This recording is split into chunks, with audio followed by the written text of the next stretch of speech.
Hey, what's going on, everybody? I'm Vinny Costa, editor of Street Muscle Magazine, and your host of the RodCAST, the all-encompassing car show, where we talk about all things automotive. Today, I'm joined by my co-host, editor of Engine Labs, and all-around tech guru, Greg Acosta. What's going on, man? Hey, Vinny. What's happening? Gotta close the year out with some Lumberg. Yeah, dude. Lumberg? Lumberg? Oh, didn't If it? you guys... Okay, so we need to preface this because we haven't the entire year. So this is like your guys' Easter egg if you've been a fan of the show since the beginning of the year. So every episode, I start with my little spiel where I describe what the show's about, who I am, who Greg is, etc. And sometimes, a lot of the times, he'll answer with, "Hey, Vinny, what's happening?" And it's a play on Office Space, cult classic, directed and written by Mike Judge. Very, very funny movie. If you guys haven't seen it, go check it out. Jennifer Aniston's in it. You guys, I mean, it's no secret, or you guys don't have to guess why she's the main one that I can remember. Who's the other guy, Greg? Family Guy made fun of him. Ron something. They make fun of him for being so unfamous. Ron something. I can't remember his name. Like, I can remember the scene in Family Guy where they make fun of him more than I can remember his name. But yeah, because Ron Livingston. Yeah, there you go. There you go. So anyways, so Greg always does that, and it's really funny. If you haven't seen the movie, go check it out because you'll get the joke, and every time you watch the show and Greg does it, you'll have a little chuckle like I do. So anyways, that brings me to a good point, Greg. This is the final episode of 2020. Holy crap, man. Can you believe that we're finally getting out of this year? Yeah, and that's why I'm wearing this shirt. This isn't like a fashion choice. It's because this is as close to Christmas as we're gonna get. So this is my elf costume, you know. I like it, dude. I like it. You look good. It's ridiculously uncomfortable, and I will probably never wear this shirt again. Well, why is it uncomfortable? Is it like itchy? What's going on? It's like it's made with that like heavy duty plastic ink. So like it'll probably stand up by itself. Like all this stuff is like ridiculously itchy on the inside.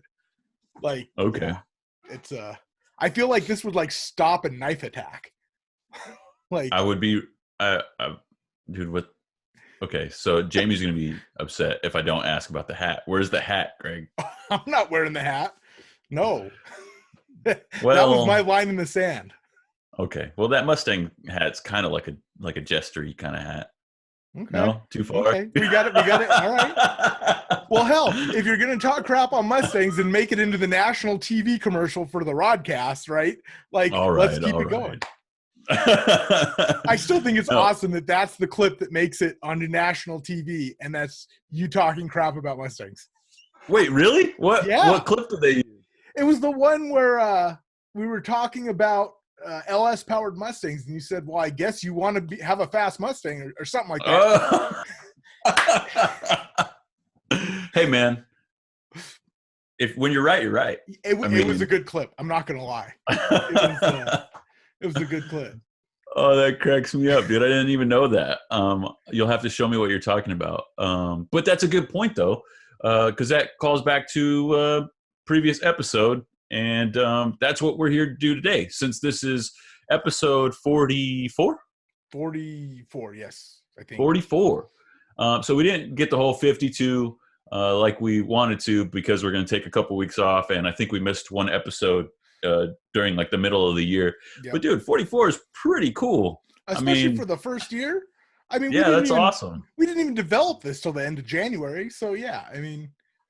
Yeah, I'm not to toot our own horns or anything, but that's pretty cool.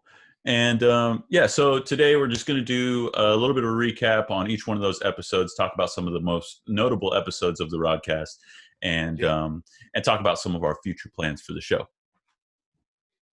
Yeah, so, I mean, as evidenced by the fact that if you haven't seen it, go watch the Horsepower Wars 10K drag shootout on MAV TV and watch our commercial that happens to when they, because we get a 30-second spot each airing, and I think they air it twice a week.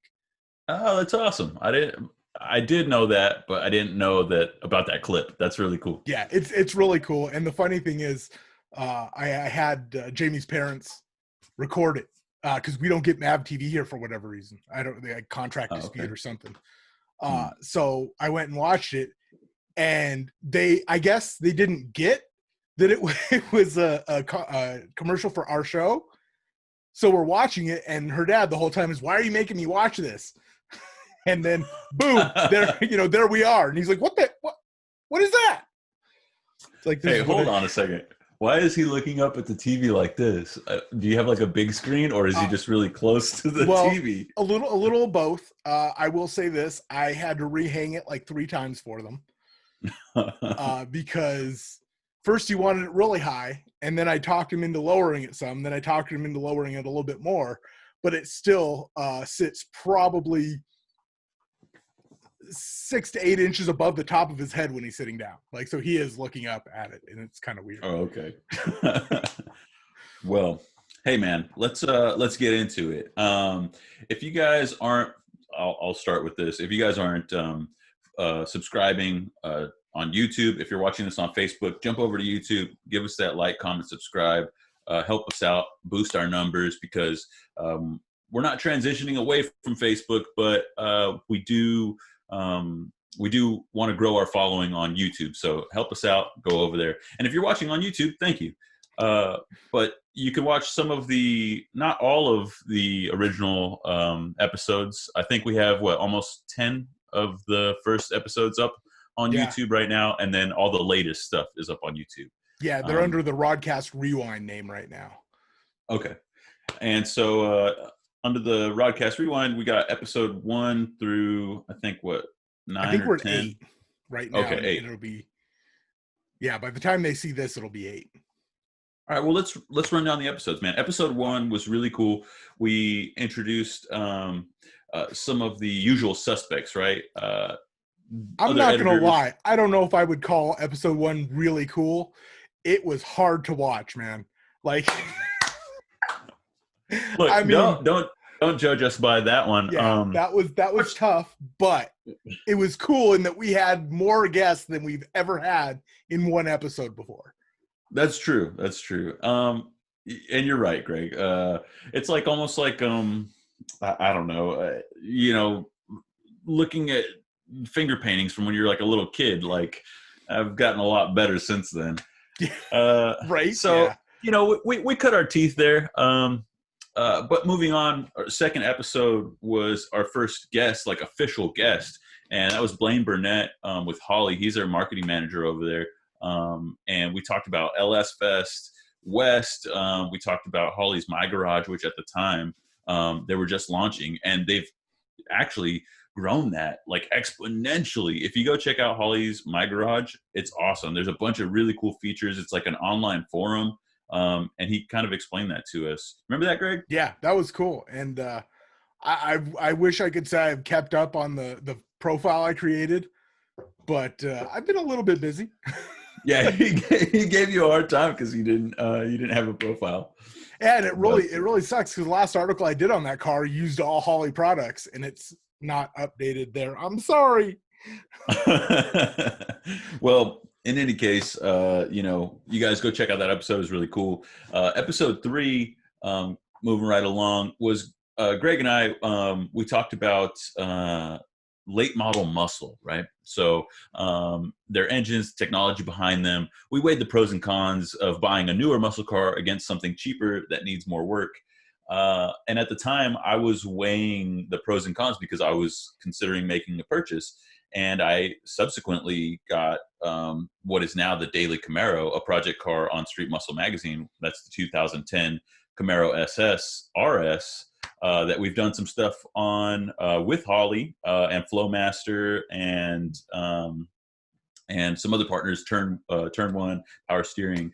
And anyways, so I guess that's like the spoiler, right? Like we figured it out. That was a good episode. I mean, that was right after I had bought the Mustang.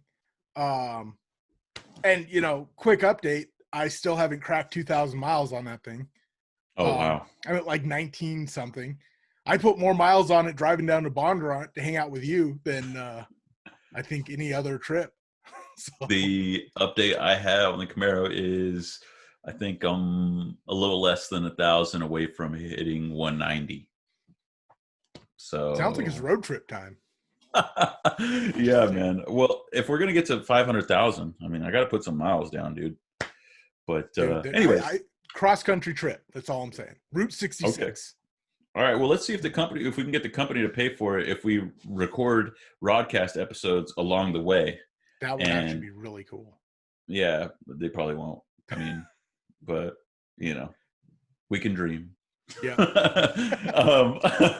But the next episode is episode 4 with Brandon McRae of Alloy Studios. Alloy Studios, it falls underneath the Power Auto Media banner. It's another part of the business. So we're on the editorial side. We handle the magazines as editors, and we create content. They also create content, but it's more business to business, where they're working with clients of ours, companies like Holly, etc., making videos, like really high production value videos. Well, a perfect example is talking about our commercial and stuff. During the episodes, I saw at least one other national TV commercial that we produced for a client. Oh, was it that really, really cool OPGI one with the Cadillacs? No, I wish it was that one. I wish that one had hit. That one's cool. Yeah, but it's yeah. I mean, they're high end stuff, and they've also grown immensely since this. I mean, they've had some amazing growth and restructuring, and I know that kind of sounds like a bad word, but it's a super big. Like, hey, 2020 was rough for all over for everyone, right? But it was good for our industry, and it was also good for us because we were forced to do things in new and innovative ways. Like we had to think fast and do stuff that we'd never done before, and basically just jump in feet first. And so, Alloy kind of did the same thing, and they're doing well. So that's good. And anyways, if you go back to episode 4, you can hear us talk to Brandon. He's a really good buddy of mine. We go over current video projects that he has, his 1968 Mustang Fastback project, which I got to follow up on with him. And we played a game called Automotive This or That, where we match up similar vehicles and have our guests choose one and then justify it. And that was a lot of fun. That was a ton of fun, and I don't know why we haven't done that again. We got to bring that back. Yeah. Well, okay, so we stopped doing it because it was a lot of work. That's true. It was like we had to tailor the cars to the guest, right? And then we also had to find. We had to source photos of the cars that we were talking about, and it was, what? I'm making excuses, Greg. We need to start doing it again. All right. Yeah.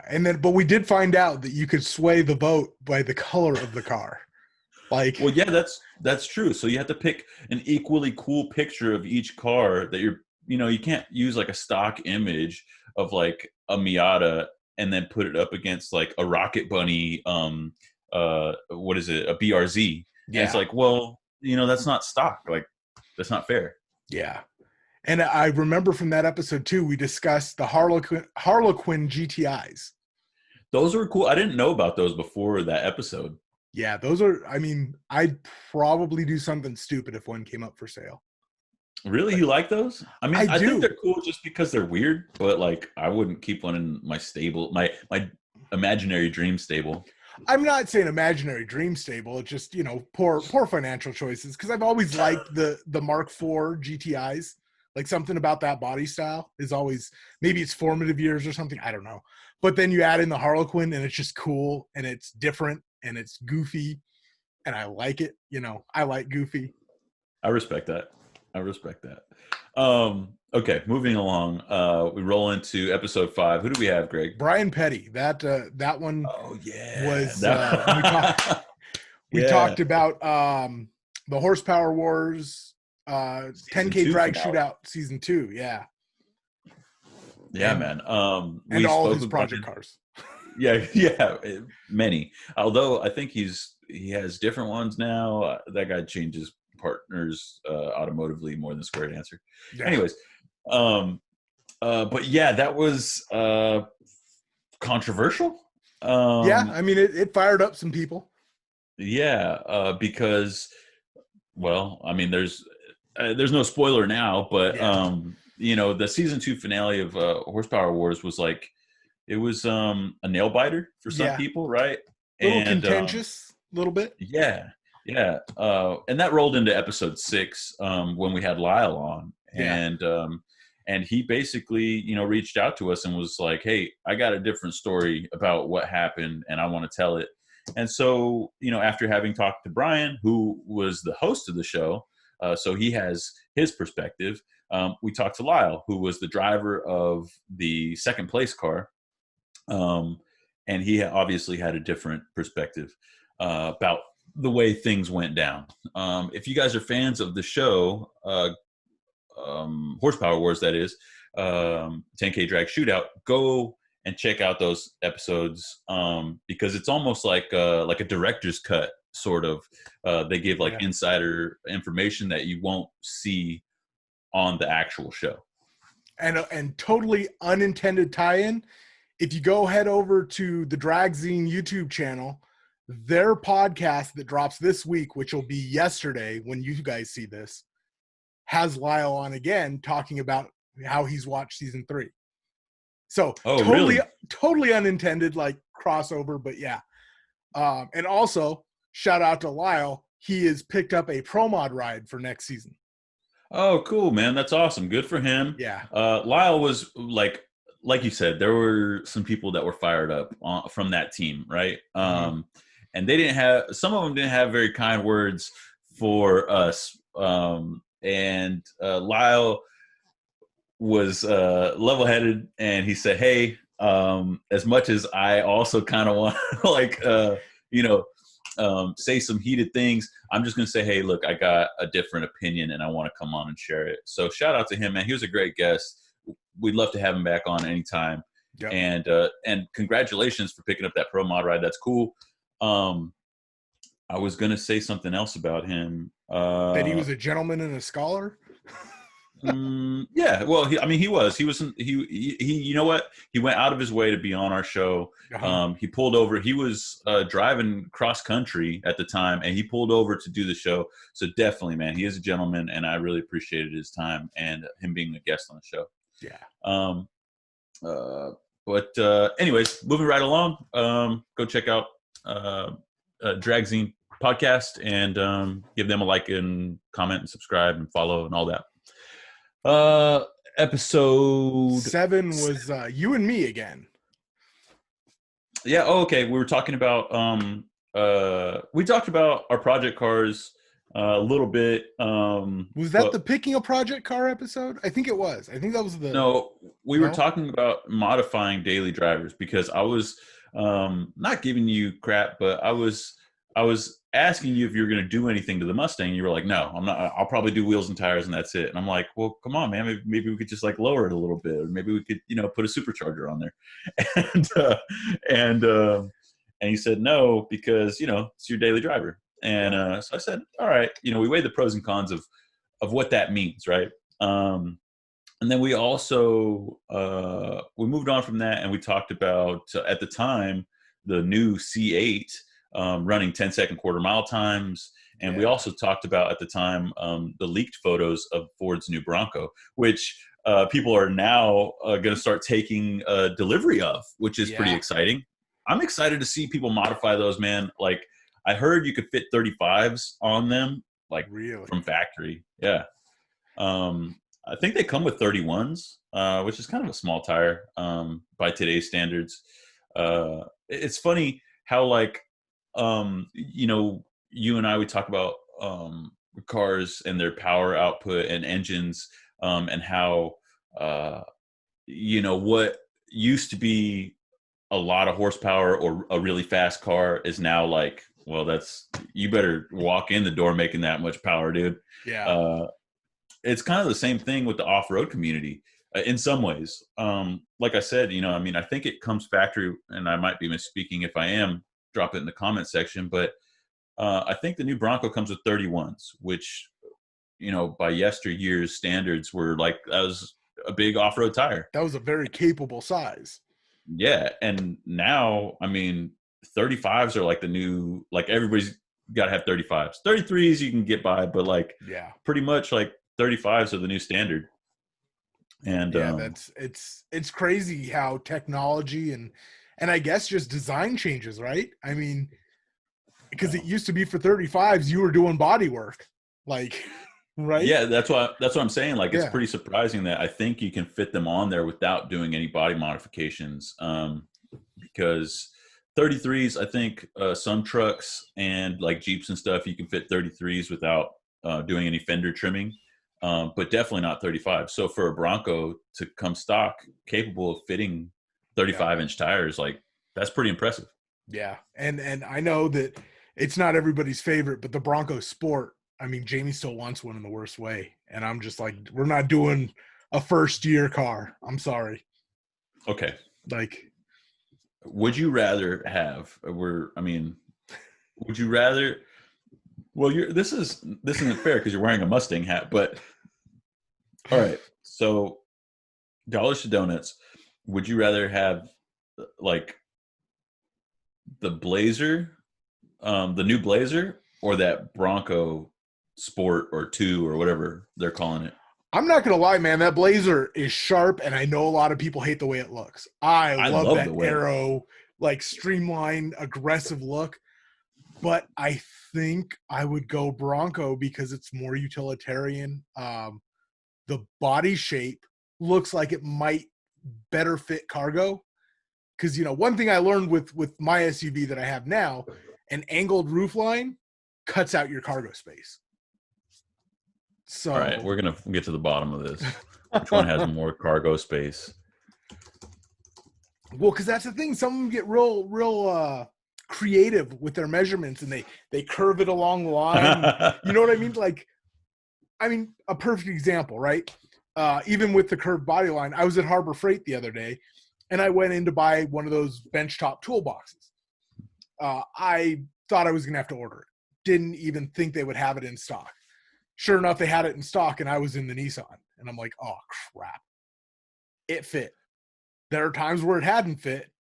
Things don't fit, but it fit in that. So I can't talk too much crap about the sloped roofline because it does fit some pretty crazy stuff. Okay, I'm sitting here and I'm listening to you, and so what I'm about to tell you is kind of like ridiculous that you would choose one or the other because they're so close. But the Bronco Sport, the 2021 model, it says 29 to 32 and a half feet, not squared. It's when you have the little 3 there. Cubic feet. Thank you. So 29 to 32 and a half, and the Blazer has 30 and a half. Wow. Okay. So, and then that's not including the seating area. We're just talking about the cargo area. So anyways, it's kind of ridiculous. It doesn't matter. Honestly, I'd probably get into, if I had to buy one right now, I would not be buying the Bronco because I'm afraid of a first-year car. Or a first-year vehicle, I should say. Especially a first-year, like, not slight redesign, but a brand new, completely new platform. So I'd probably go with the Blazer. I gotta tell you though, man, like, okay, so base model versus base model, I'm taking that Bronco. Because the regular Blazer is not very exciting. It's pretty boring. It's only when you make the step up to the Blazer RS that you get like the more aggressive front fascia, the cool blacked out wheels, some black accents, and I'm guessing that's probably a hefty cost as far as options are concerned. Yeah. And the base model Bronco, it's cool. It's like a little Explorer. Yeah. It's like, I'm not gonna lie, I love the Explorer. I mean, when it comes to Explorers, I have the 94 sitting in the driveway. Well, so that's what I mean. It's like that Explorer, not the new Explorer. Yeah. Well, I like those too, man. the police interceptor models, with the EcoBoost engines, I love them. Yeah, I think they're the great all-wheel drive, vehicles. Yeah, they're cool. I think that they shouldn't sell them to the general public, and I get nervous anytime like a black one drives behind me. And then I see like some soccer mom drive past me, and I'm like, well, the funny thing is, a buddy of mine bought his wife an Explorer ST, and he will not drive it because it scares him. Like he has, fast? Yeah, he has zero problem being like, that thing scares me. I don't like it. So his wife is like, she loves it. I mean, she'll take off and squat the rear suspension and just go from a stoplight. And he's like, yep, no, I don't need to drive this ever. Yeah, I don't know, man. I have driven one. My old job, I drove one. They're nice, dude. I like them. Although I can't comment on, the acceleration or speed or anything like that. I was driving it for work, so. But officially, you can't comment. No, well, I couldn't because that was my boss's car. So okay. Yeah, wouldn't happen. But but I can tell you a lot about the top speed and the acceleration of a Crown Vic. Man, Crown Vics are underrated, I will say. Dude, I love Crown Vics. They're so cool. Like, that's a whole other topic, can of worms that we can open up. But anyways, let us know what you guys think. Drop a comment in the comment section below. Would you rather have a new Bronco Sport or a new Blazer? And I'm going to compare it to the RS because the base model Blazer is kind of boring. Yeah. Now, if it second year in, I'd probably have a different answer for you. Okay. That's fair. I do like the looks. But so the next one will be Jeff Thisted. That was a good episode. That was a really fun episode, and I feel really bad to this day. And I want to apologize to Jeff. If you're watching, Jeff, I'm sorry because right when we got into that episode, I'm introducing Jeff, and I called him Jeff Smith. And the fact that you still remember that and you're still holding on to that, I feel bad because Jeff Thisted is a really good friend of mine. So is Jeff Smith, but I felt bad because he did us a solid. He came on our show, and I introduced him wrong, so I felt bad. But that was a good episode. We did the explain that photo, and we had that one with him in full Alien Nation makeup. Oh yeah, that's right. Yeah, that was a great episode, man. We talked about his 55, his Tri-5, which is not a Nomad. It's a handyman wagon. Yep. Which he corrected me on when we first met. Wait, is it handyman or is it like tradesman? Now you're making me second guess myself. You said that and something just clicked in my head and I was like, wait a minute. I don't know, but I feel like it should have like some old school Sears toolboxes, like a little toolbox with it's a handyman wagon. Okay, handyman. Okay, and they're really rare, which is why I had never even heard of them. I'm not like a really big, I know cars from the muscle era, so things pre 1965. I'm not like an expert on. I know them really well, but obviously not well enough because I thought it was a Nomad, but Jeff corrected me and he explained some of the differences and similarities, and it's a common mistake, so I don't feel too bad about it. Although if you guys want, you can flame me in the comment section below. But yeah, we talked about his Tri-5. He has a website called I Drive a 55. I think he has a YouTube channel now too. I got to hit him up and ask him. So check him out, idrive55.com. He takes that thing literally everywhere. And I'm sad to report that he recently posted a photo of it. I guess he got into like a fender bender or someone hit him or something, but it kind of munched the front fender and I wasn't looking too good, but definitely fixable. It wasn't like anything frame damaging, I don't think. But it was definitely sad to see because he loves that car, man, and he takes it everywhere. I mean, he genuinely drives that thing. Like, how he doesn't have a "Go Drive It" sticker on that car, I don't know. Well, I think the suspension on it is. I forgot. I don't want to speak out of turn here, but I don't know if it's QA1. Regardless, to your point, in the spirit of go drive it, he drives the crap out of that thing.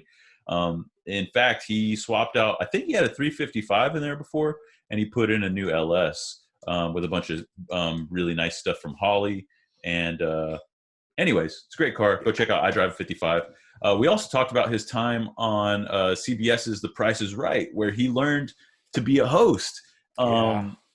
And he learned from the best, man. He learned from Bob Barker. And when we talked, you mentioned that we played Explain That Photo. That was really cool because we grabbed a bunch of photos from like deep, way back in his social media, like on his Facebook, and we asked him to explain some of these photos.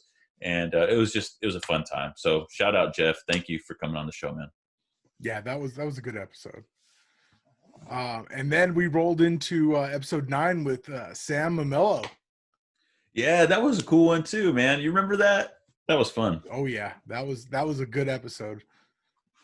Sam Mamello is, he kind of pioneered like the whole mechanic on TV thing.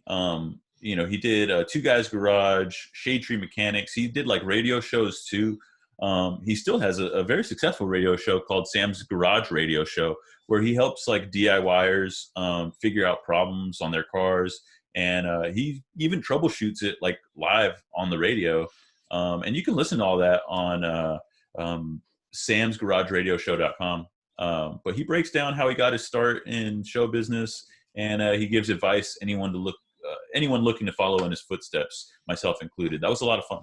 Yeah, and it was really cool to get to talk to somebody from that old school radio era of, and I hate to use his. He said it wasn't competition, but Click It and Clack It. The Tappet Brothers, like that's who I grew up listening to. Like that, I was always on Saturdays or Sundays, and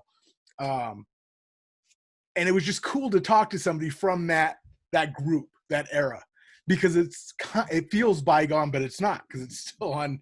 They're doing streaming over IP, or he was explaining the technology that they use, and it's insane because it's taking the old and the new and putting it together, and Well, I think much like our show, like it's cool because you just start riffing, right? Like you start, oh, well, what if we did that? What if we did a segment where, we compared two cars, or we had, one of our guests compare two cars, and it's like, it just happens organically. Well, like it's hard to be original because, guys like Sam came before us and they did stuff like that, and they had the same ideas we did, and so it's cool to talk to them about how all that stuff got started, and then it's even cooler to look back and see how things have transformed.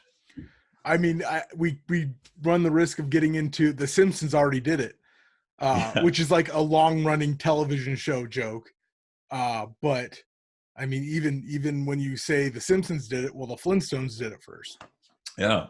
So, I mean, everything's a reimagination, at this point. It is. I mean, there's still ways that you can be original, and there's still ways that you can create new stuff, especially as technology advances. But the spirit remains the same, right? Like, so before things were happening on TV, people were doing skits and things like that on radio, to your point, what's that? How does that saying go? A good artist borrows, a great artist steals. I don't know. I'm not gonna lie. I've always liked that saying because it's to your point, man. Like, it's as much as it's hard to be difficult. I might have it backwards. Steal, borrow. Anyways, you're constantly like borrowing from someone, right? Like your inspiration, and it might even be subconscious, where you don't even know it, but you've been influenced so much by these things that you like that it finds its way into your work. And there's nothing wrong with that, as long as you're not like literally stealing, or plagiarizing. Then you got to find inspiration somewhere.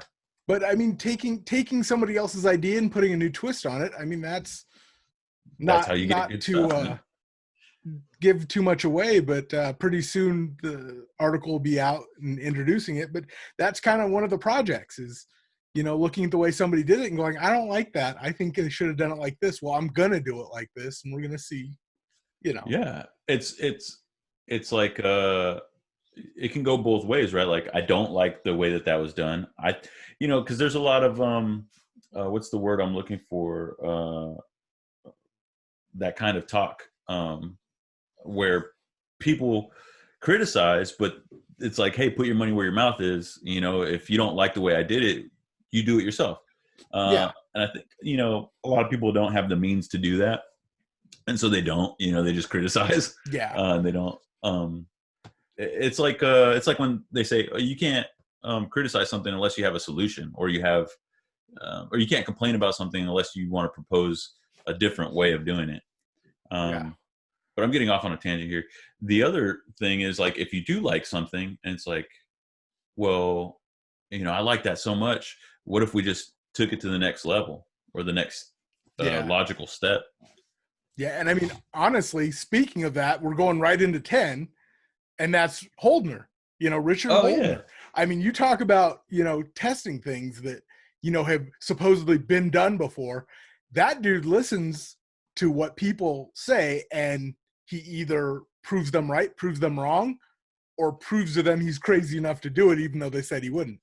Yeah, man, that was a good episode. I always enjoy talking to Richard.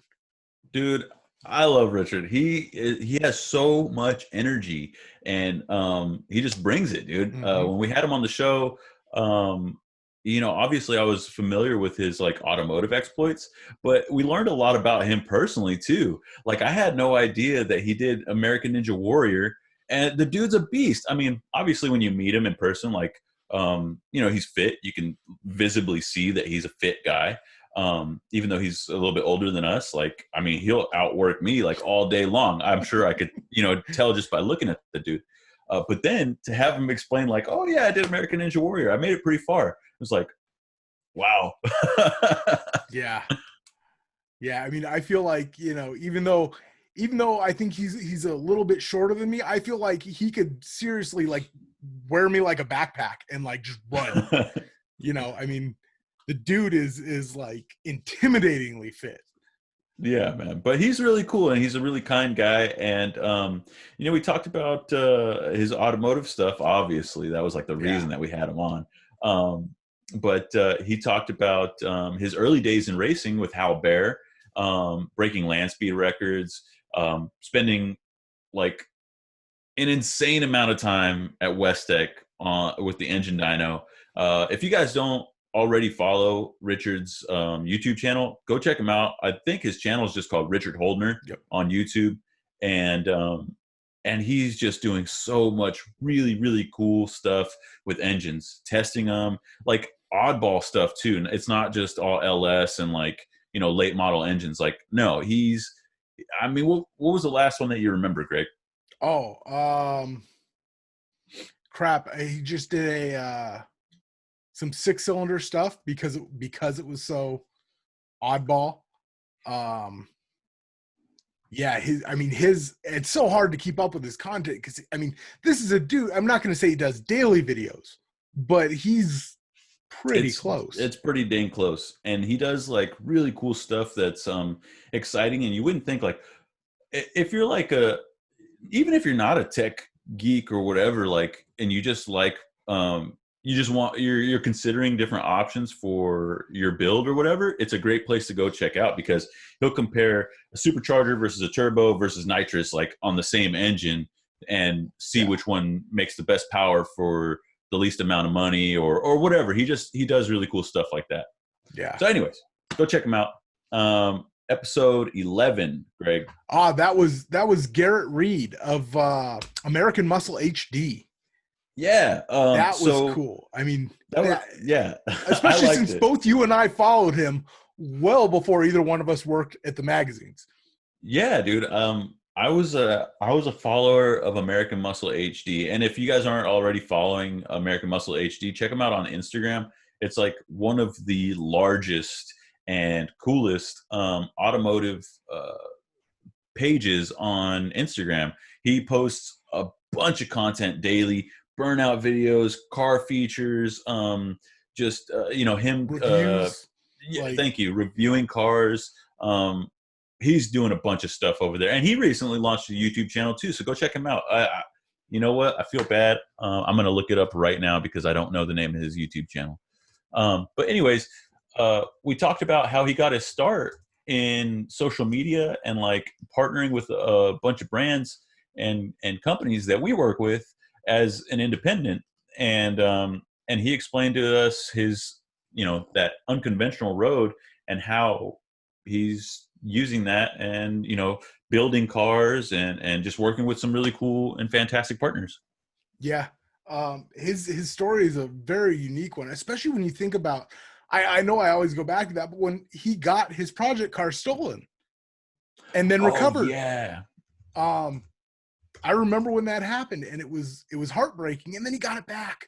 And that's like, you never hear about that happening, right? Like, that's just, it's such a good story. Sorry, I am listening to you, Greg, and it is a crazy story, and I want to talk to you. I just pulled it up.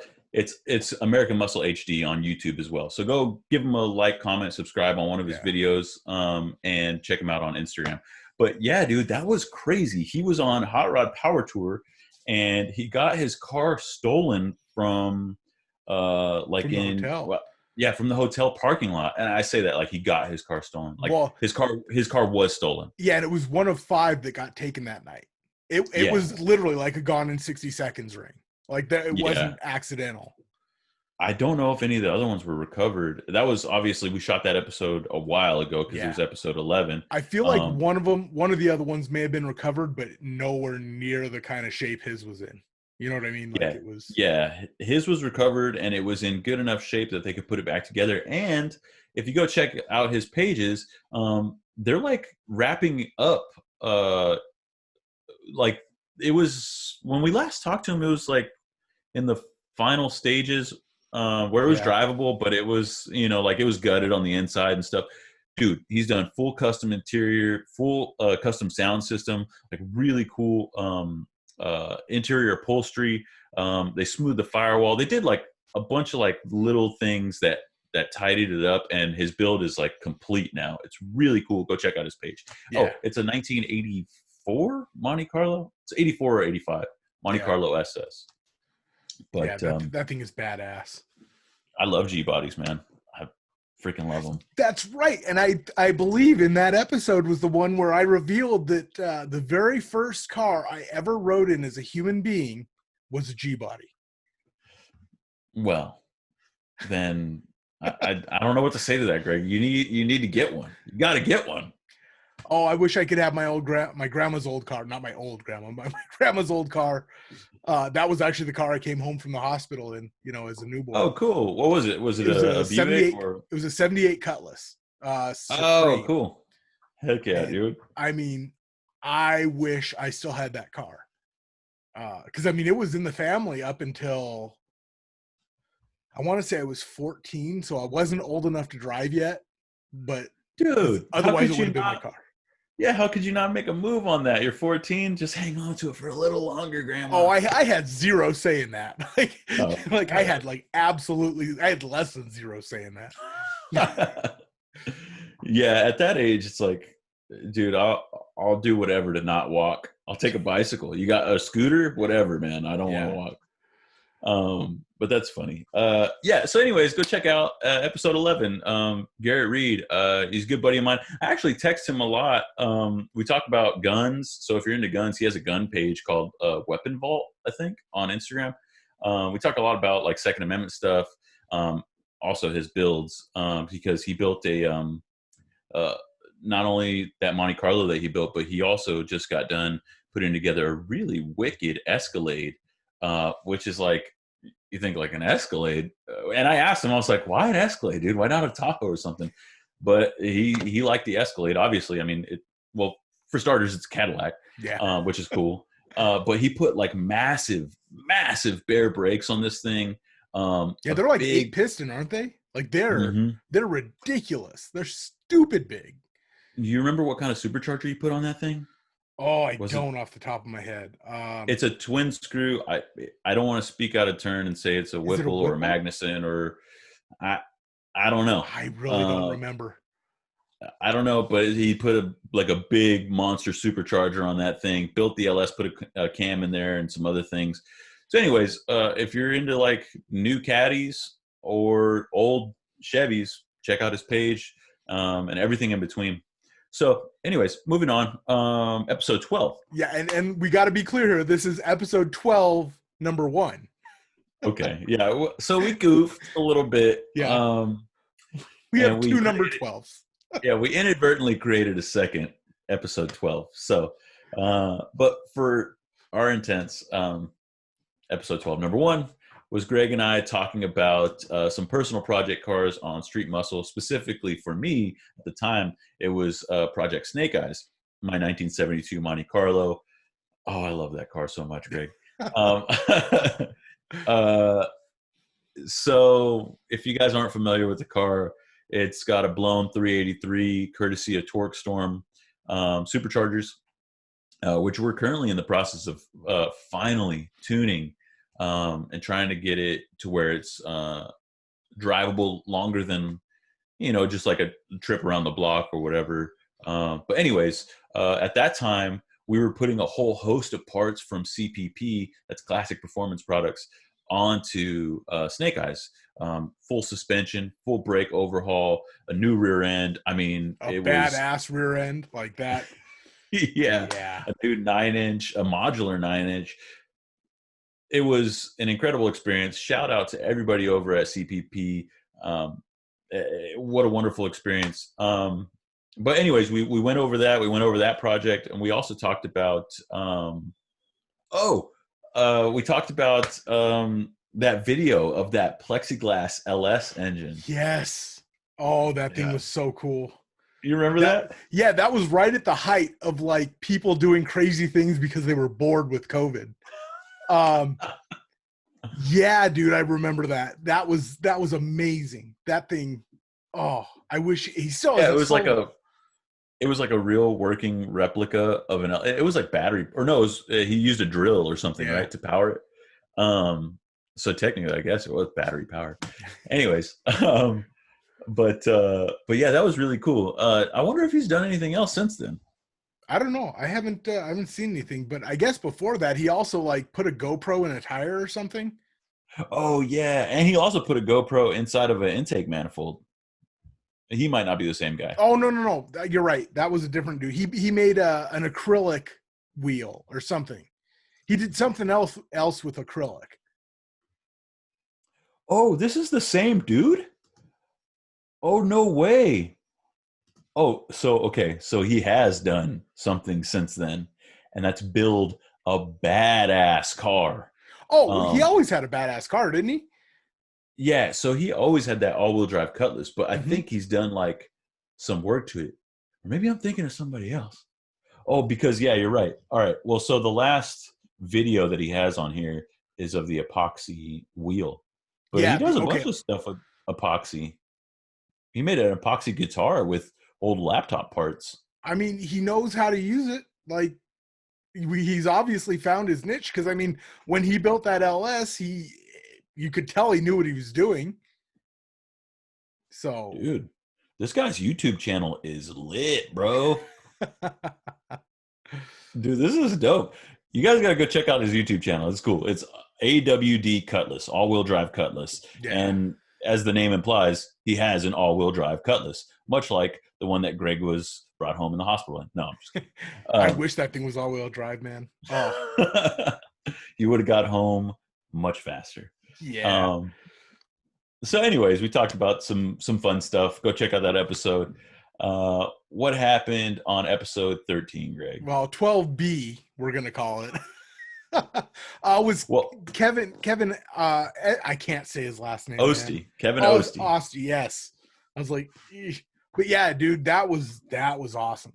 That was cool, man. We talked to Kevin, and he's like, he does V8 TV, another fantastic YouTube channel. Go check out his YouTube channel called V8 TV. And they do like muscle car of the week, and they'll post videos highlighting a specific muscle car, obviously, for that week. most of the time they're rare for some reason. And Kevin is so knowledgeable about these cars. I mean, he's been in the industry for forever. And so he drives them around a little bit and explains some of the nuances behind their rarities. And he does an amazing job. In fact, I mean, he's hosted a bunch of stuff over the years beyond his show, a bunch of stuff with SEMA. In fact, this year, SEMA 360, Kevin was still hosting and doing his thing over there, man. So it was really cool. We talked about,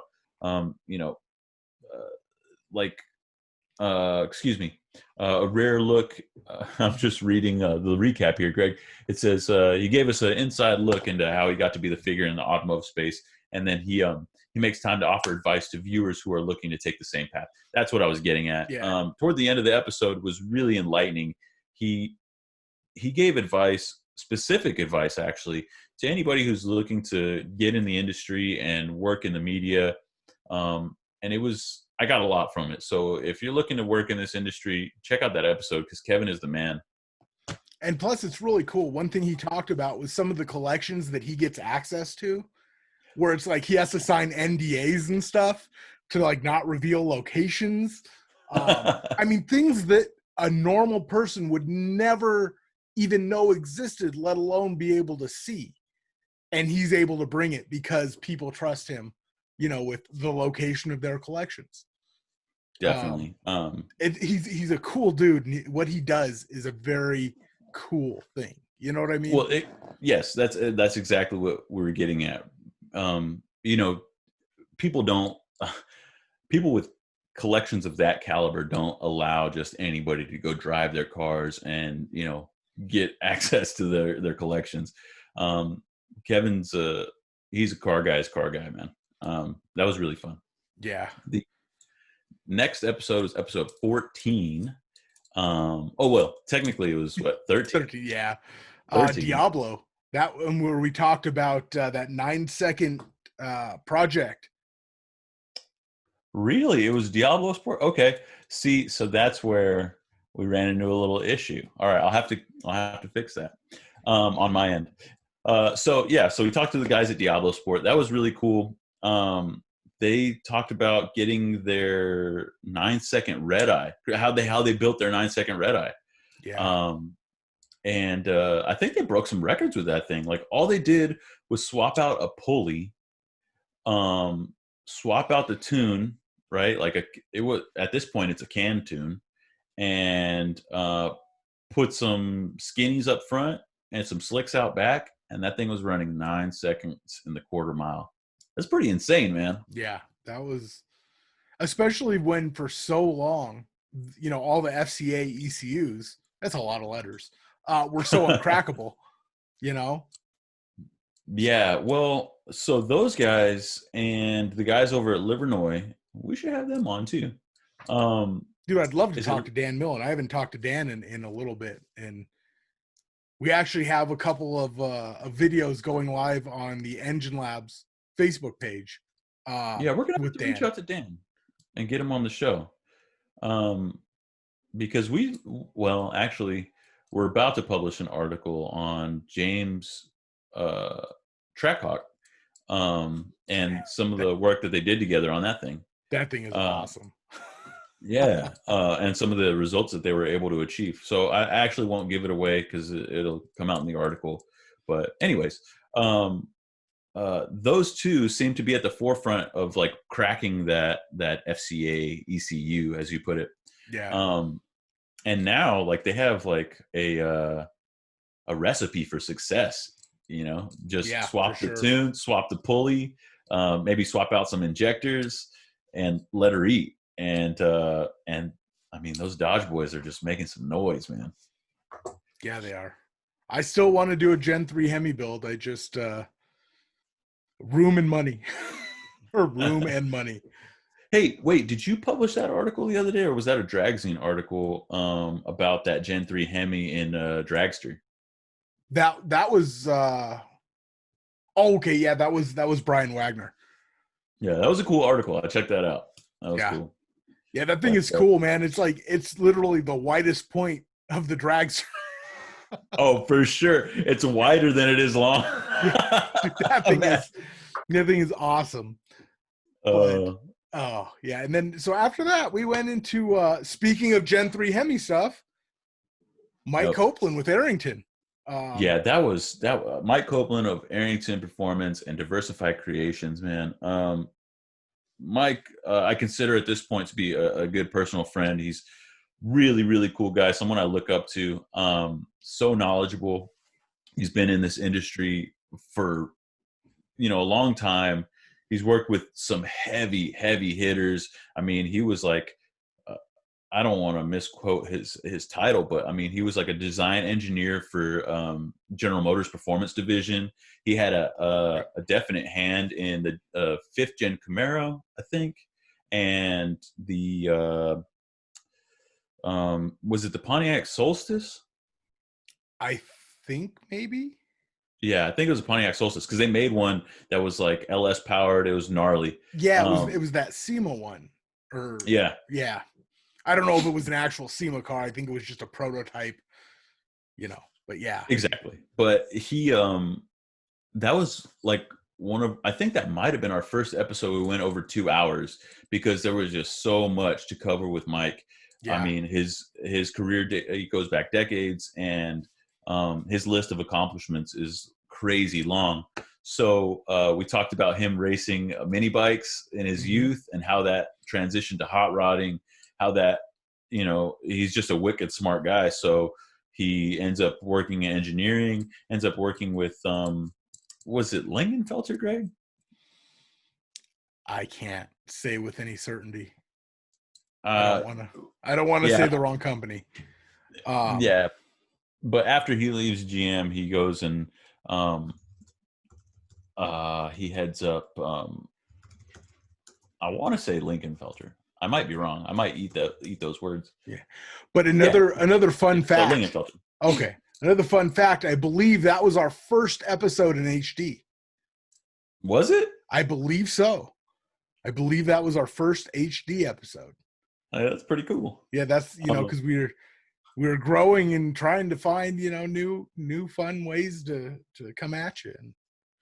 Dude, we constantly are. We're constantly improving, and I remember that was like a milestone for me. Like I said, Mike is someone that I look up to, and he was kind enough to come on the show and spend 2 hours with us filming, and he gave us his whole backstory to where he is now, running Arrington Performance and coming on a Horsepower Wars 10K, or Horsepower Wars Pony Wars season 2, and they gave him the Challenger, and they pro charged it, and they did a bunch of really cool stuff. And Mike, to his credit, his team, the work that they did to that Challenger, I mean, they had the same budget as the other two teams that had a brand new Camaro and a brand new Mustang, and they performed better in the 60-0 challenge, where everybody thought they were going to. Surprising. I mean, let's put that out there. I mean, I remember watching that whole series and going, wow.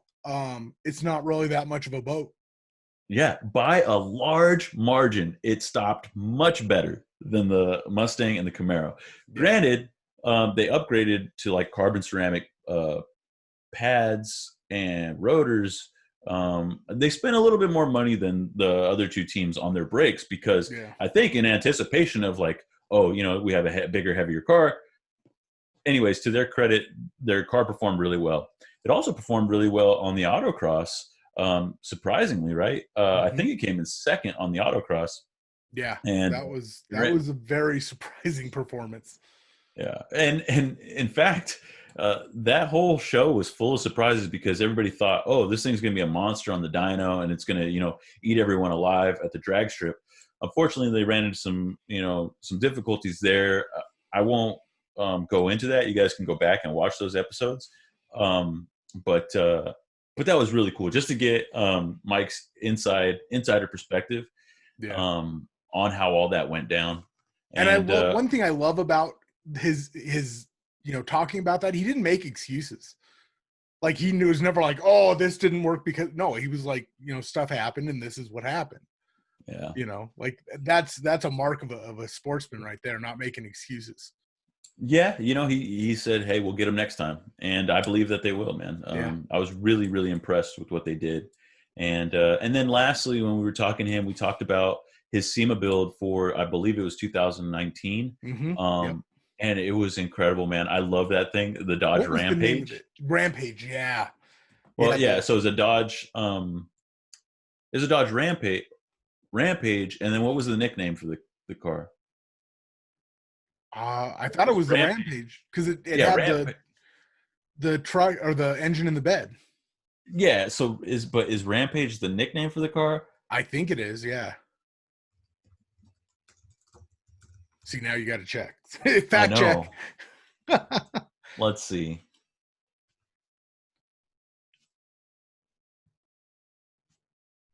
Oh, okay. Yes. All right. So the vehicle is called the Dodge Rampage, but the nickname for the car is Outrage. Okay. Funny play on words there, Mike. But anyways, it's a really cool mid-engine Dodge Rampage. So it's like a little mini truck from back in the day. It's technically what our hot rod brethren in Australia would call a ute. And it's got a Gen 3, a monster Gen 3 Hemi with individual throttle bodies in the bed. It's wicked. Actually, I did a feature on it on Street Muscle Magazine, so go find it, check it out, read it, share it, do the whole thing. Anytime something has individual throttle bodies, I'm in. Definitely. Dude, if you got stacks on your thing and you got like the little like tennis balls like sticking through your hood, yes. Yep, I'm in. Yeah. So anyways, next episode, man. Yeah, next episode was 15 with Randy Bolig of Chevy Hardcore. My buddy Randy, man. Yeah. Yeah. So he's the editor of Chevy Hardcore. We've worked together with him for a while now. And I mean, you talk about car guys, Randy's it, man. And actually, we talked about stuff that didn't have anything to do with cars. Actually, we talked about his tractor pulling. Yeah, his tractors. Randy's a really interesting guy, man. We share a lot in common. Our love for Harleys. And I'm sure if I lived somewhere where I needed a tractor, I'd probably get in a tractor pulling too. Well, the funny thing is he just he bought a brand new trailer so that he could better tow his tractors and his cars. Because before he had, trailers for his tractors and trailers for his race cars. And now he has one for both. Because he had to have like some special stuff done, And I'm pretty upset with you right now, Randy. So if you're watching this, I got a bone to pick with you because he sold, and I loved his truck. He got rid. It was for a good cause. He got rid of his C10, which was a project car for Chevy Hardcore. It was a really, really cool, like old kind of farm truck. Just a really, really, really cool square body. But he got himself a Dodge. He got himself a Dodge pickup. And I ain't saying there's nothing wrong with Dodge pickup, but I love square bodies, Randy. So me and you, we're going to have it out here. But anyways, that was a great episode. Go check it out. We talked about all kinds of stuff. His background. He actually started out as like a Mopar guy, and he found himself. He's still a Mopar guy. For sure, yeah. Yeah, he's still dyed in the wool Mopar. Oh, dude, he has a wicked 75 Dart. I want to say it's a 74 or 75 Dart. I think it's 74, maybe.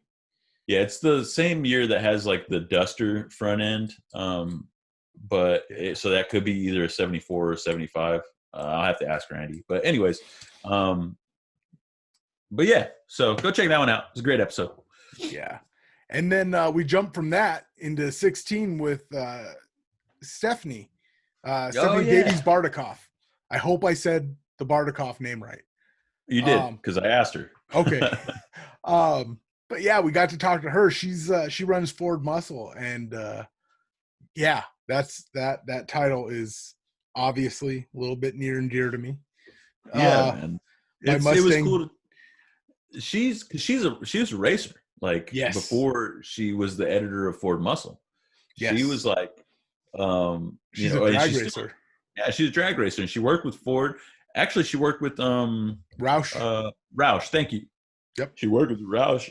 She developed her own racing program, and her husband also races, and they're working on a Coyote-powered Barracuda right now. I love it. Yeah, so they're Ford people for sure, man. I gave her some hardball questions about like Ford performance and like, yeah, and she did not waver. She did not falter. She's all about Ford, man, which is cool that we talked at the time. The reason I say, I gave her some hardball questions is because I was asking her about the electric Cobra Jet and Ford's overall electrification, because I had written a kind of spicy op-ed article about the Mustang Mach E, and man, and so why did they have to use the Mach E? Is a cool vehicle. Why did they have to use the Mustang name on it? Listen here, Ford. I ain't saying I like the Mach E, okay? But it is what it is. And it ain't a Mustang, and you know it. And that's all I'm going to say, all right? That's all I'm going to say about it. If you want my hot take on it, go back and read that article. And if you want to hear Stephanie's take on it, go back and watch that episode, because that was a lot of fun, man. She's a really cool person, and we got to talk cars and everything that have to do with it, especially electric Fords. Yeah. Yeah. It was a good combo, you know. She's dyed in the wool. Ford dyed in the wool racer. Well, it's because, like, look, man, car people are passionate, right? Car people are like so passionate about it. It's way more often that you find a car person who is like brand loyal than one that is not. Would you agree? I would absolutely agree. Yeah.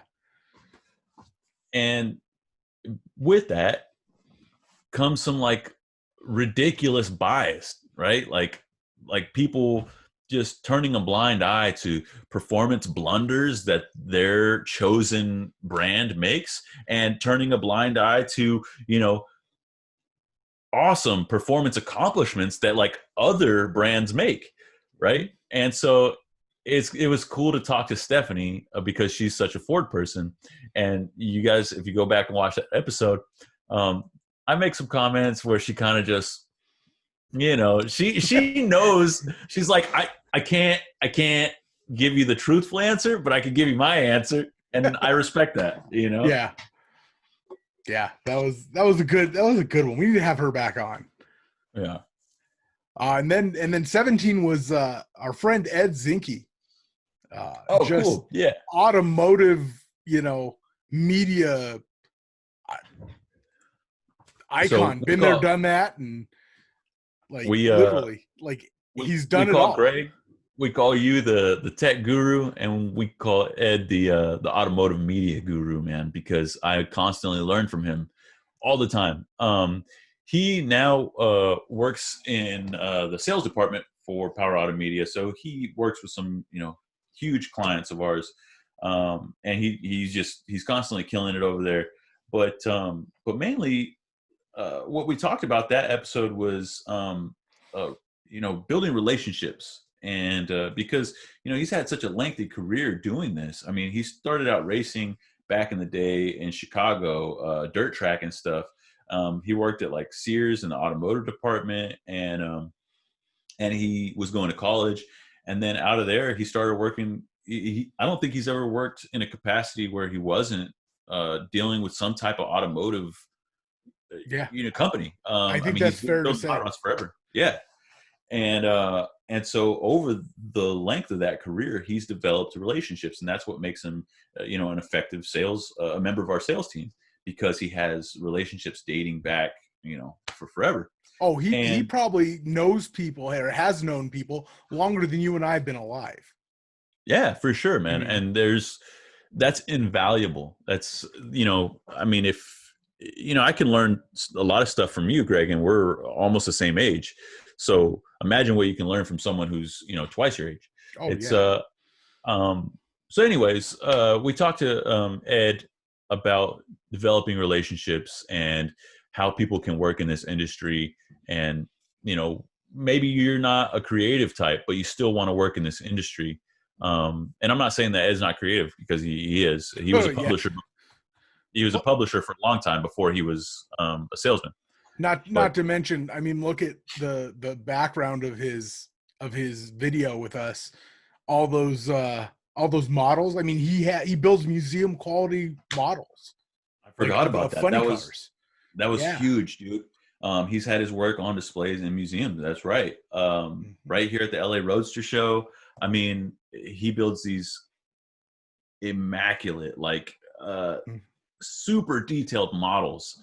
But yeah. So to my point earlier, like even if you're not creative and you don't have that creative bone in your body, but you still want to work in this industry, go back and watch that episode, because Ed dropped some real knowledge on how you can develop those relationships and how you can work in a capacity that's like maybe outside the norm.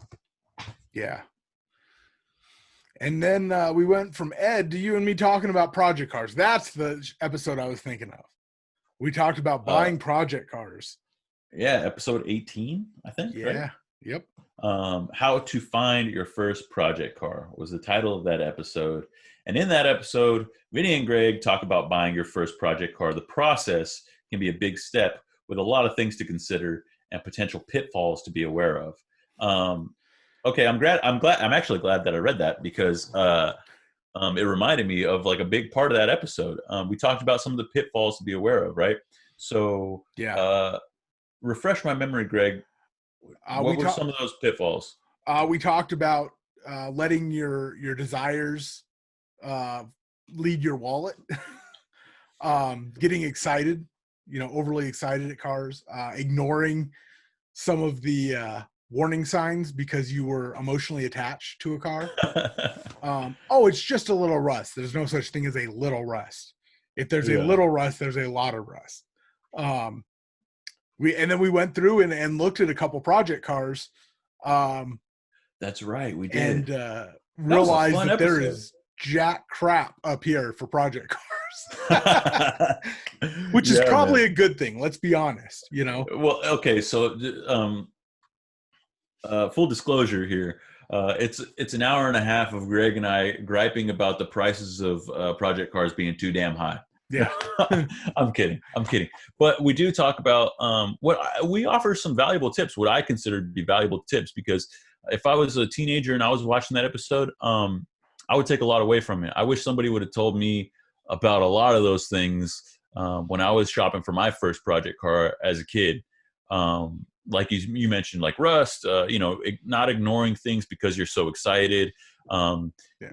Taking into account your mechanical aptitude, your mechanical abilities, your access to tools, things like that. Being honest with yourself, not being like, oh, I can do this, or oh, I can live without that. Exactly. Do you not know how to change a tire and you want to buy a car that's going to require a lot of work?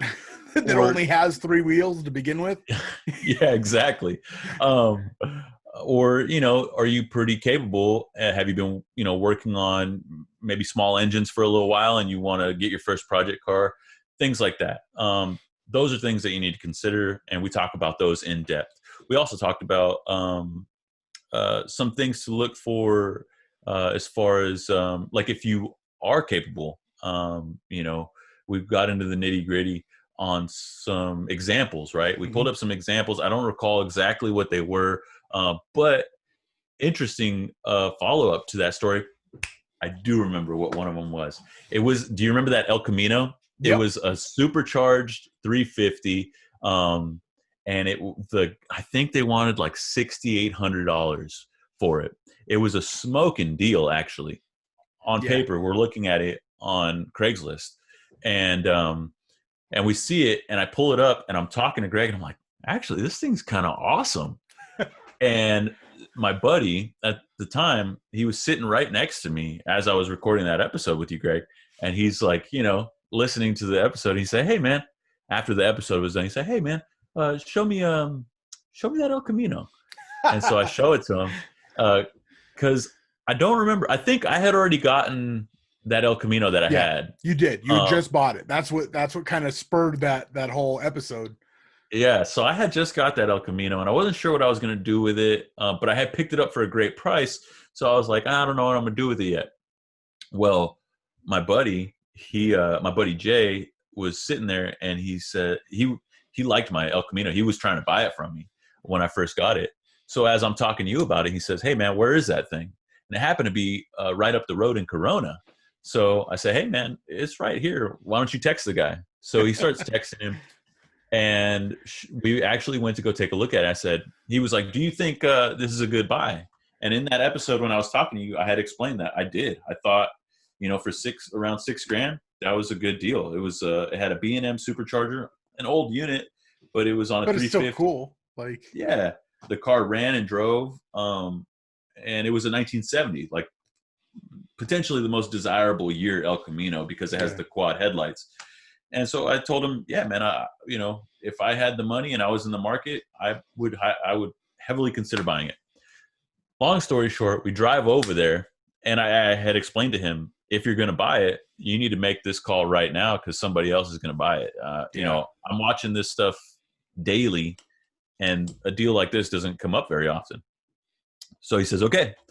So we drive over to there. Sure enough, as we're pulling up to the guy's house, another guy's loading it onto his trailer. Oh. Yeah. Oh, my buddy was so mad. Jay, if you're watching this, I'm sorry to bring up a sore memory because he was so pissed. Yeah. I think we all know how that feels. Oh, yeah. Absolutely. But then let's flip it around. And I was second in line on a deal for an engine and ended up getting it. I love when that happens. Like I had written it off, and I got a phone call from the dude on Sunday when he said he would call if it fell through. And it was like, no, the guy passed. Like, you want it? Absolutely. A lot of people are cool. They'll hold on to stuff for you, and then like as a buyer, you got to kind of do your diligence and say, hey, can I put a deposit? Things like that. I lost my mind on that deal. I mean, I literally paid him in full the second he called me, and then didn't pick up the engine for 3 weeks. Like, I was ripe to be ripped off, and luckily, the guy I bought it from was a seriously stand-up guy. Like, I mean, he drove it up and delivered it to me. That's awesome. 2 hours to deliver me the engine for gas money. Wow. Now, I felt horrible. I had to give him more than gas money. Like, that's a long drive. Like, I felt awful. But there's so much scrutiny on like the seller a lot of the time, right? Like, oh, this guy ripped me off, or oh man, I got such a great deal. But a lot of people don't think about being the buyer. You have to be like a stand-up buyer too, I've gotten deals so good that they were too good, where it's like you, like, hey man, I got to give you some extra money, like for gas money or going out of your way to deliver this or whatever, whether it's parts or an actual car, like it's gotta be a give and take. Like I said, if you're trying to buy something, I think it's proper etiquette. If you're asking somebody to hold on to something for you or hold off on selling it to someone else, put down a deposit or attempt to, at least that's how I look at it. Yeah. And I mean, I knew I wasn't going to be able to get down there for like 2 weeks. So that's why I was like, you know what? It's worth risking the money. I'm just going to pay you right now. And let's hope I don't get ripped off. But no. Another part of it, a lot of it is assessing risk, Yeah, it was such a good deal on the engine that it was literally risk versus reward. Giving the guy all the money at once was worth the risk. Exactly. Yeah. Well, it's like that LS that I just bought for $100. I had a buddy's buddy go pick up this engine. I gave him beer money to go pick up this engine for me. And I didn't know anything about this engine other than it was possibly a Gen 3 LS 4853. I don't know, but it was $100 out of this little old lady's garage. So I figured, hey, for $120, it's I got to gamble, roll the dice. And it turned out to be, like, from what I can tell, a pretty clean engine. Anyways, Greg, we're getting way off. We are way in left field right now. All right, so hold on. But I think we need to revisit this episode. I think maybe we need to revisit that and talk about, because it seems like we got a lot to talk about. Yeah, so, I don't know. Yeah, that definitely we need to note that. Then the next one was one of my favorites, I think, so far, and that was Sean Davis from Autotopia. That one was really cool, man. That was, I will admit, the first episode that we had a guest where I felt like it was less structured. I mean, we still had structure because we always have an outline for our shows, but it was like talking to an old buddy, like over a beer or something. It was like so much fun. Not that our other episodes weren't, but it was just I recall that episode vividly because it was so much fun. Sean Davis is such a fun guy. He runs Autotopia LA. I'll read our description here for you guys. He's the owner and operator of Autotopia LA, a high-end vehicle storage and concierge service.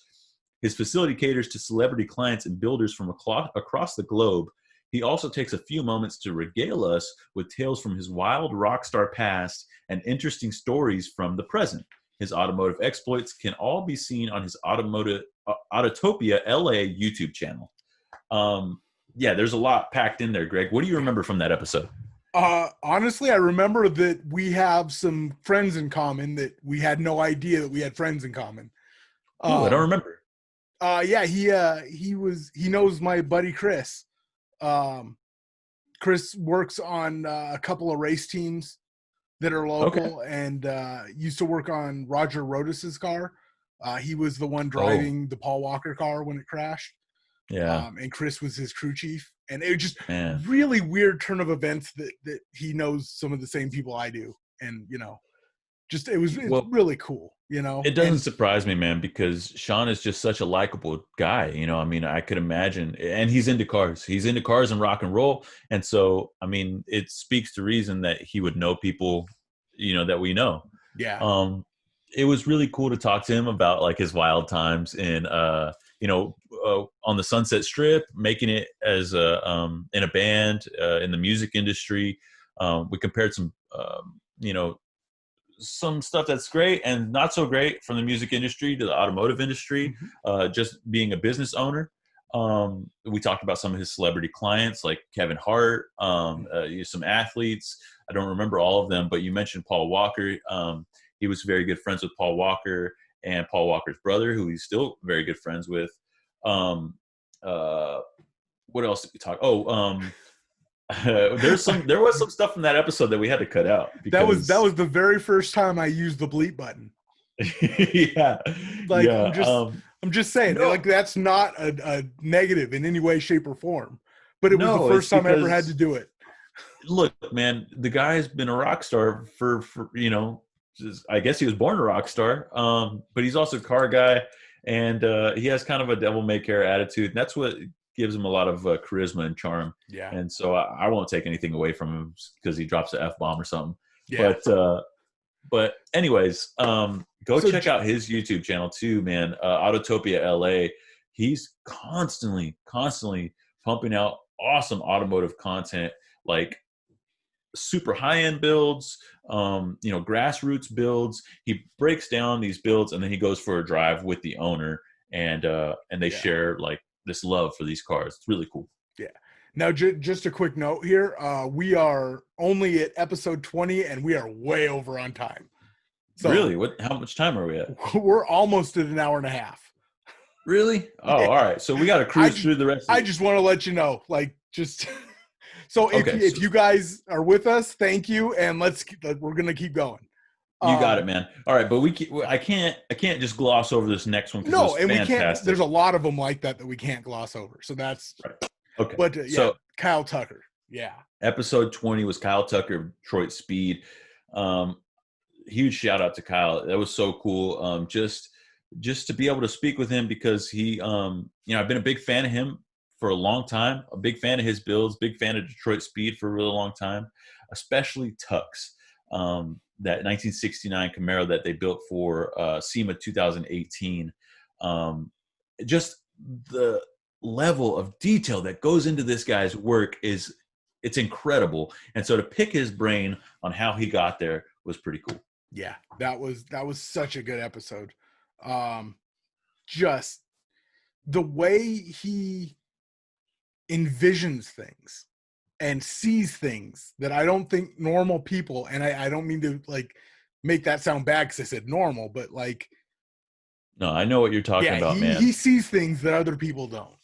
He's got that Da Vinci thing, man, where he can see a painting from the backside and, all sides. And he's just really, he's an artist and he's a craftsman. And when we were talking to him, it came as no surprise because like our buddy Mike Copeland, Kyle also used to work for GM as a design engineer. And so he was working on the Corvette program for a long time. And then he had like a big hand in the 5th gen Camaro, the Zeta platform, designing that. And so, to have a mind that can do stuff like that and then go out on your own and start building hot rods, it's no wonder that, he builds some of the most prolific hot rods in the industry right now. Anyways. Yeah. Yes, that was a good one. And then we go into episode 21 with our fearless leader, Scott Parker, Vice President of Content for Power Auto Media. That's right. That is Scott's title now. He, much like us, has worked in the editorial part of the automotive media for a long time. He was running magazines before Greg and I were out of junior high. And so, his experience is deep. But now, like Greg said, he's the VP. And so he focuses more on operations. But one thing that we talked heavily about was pro touring.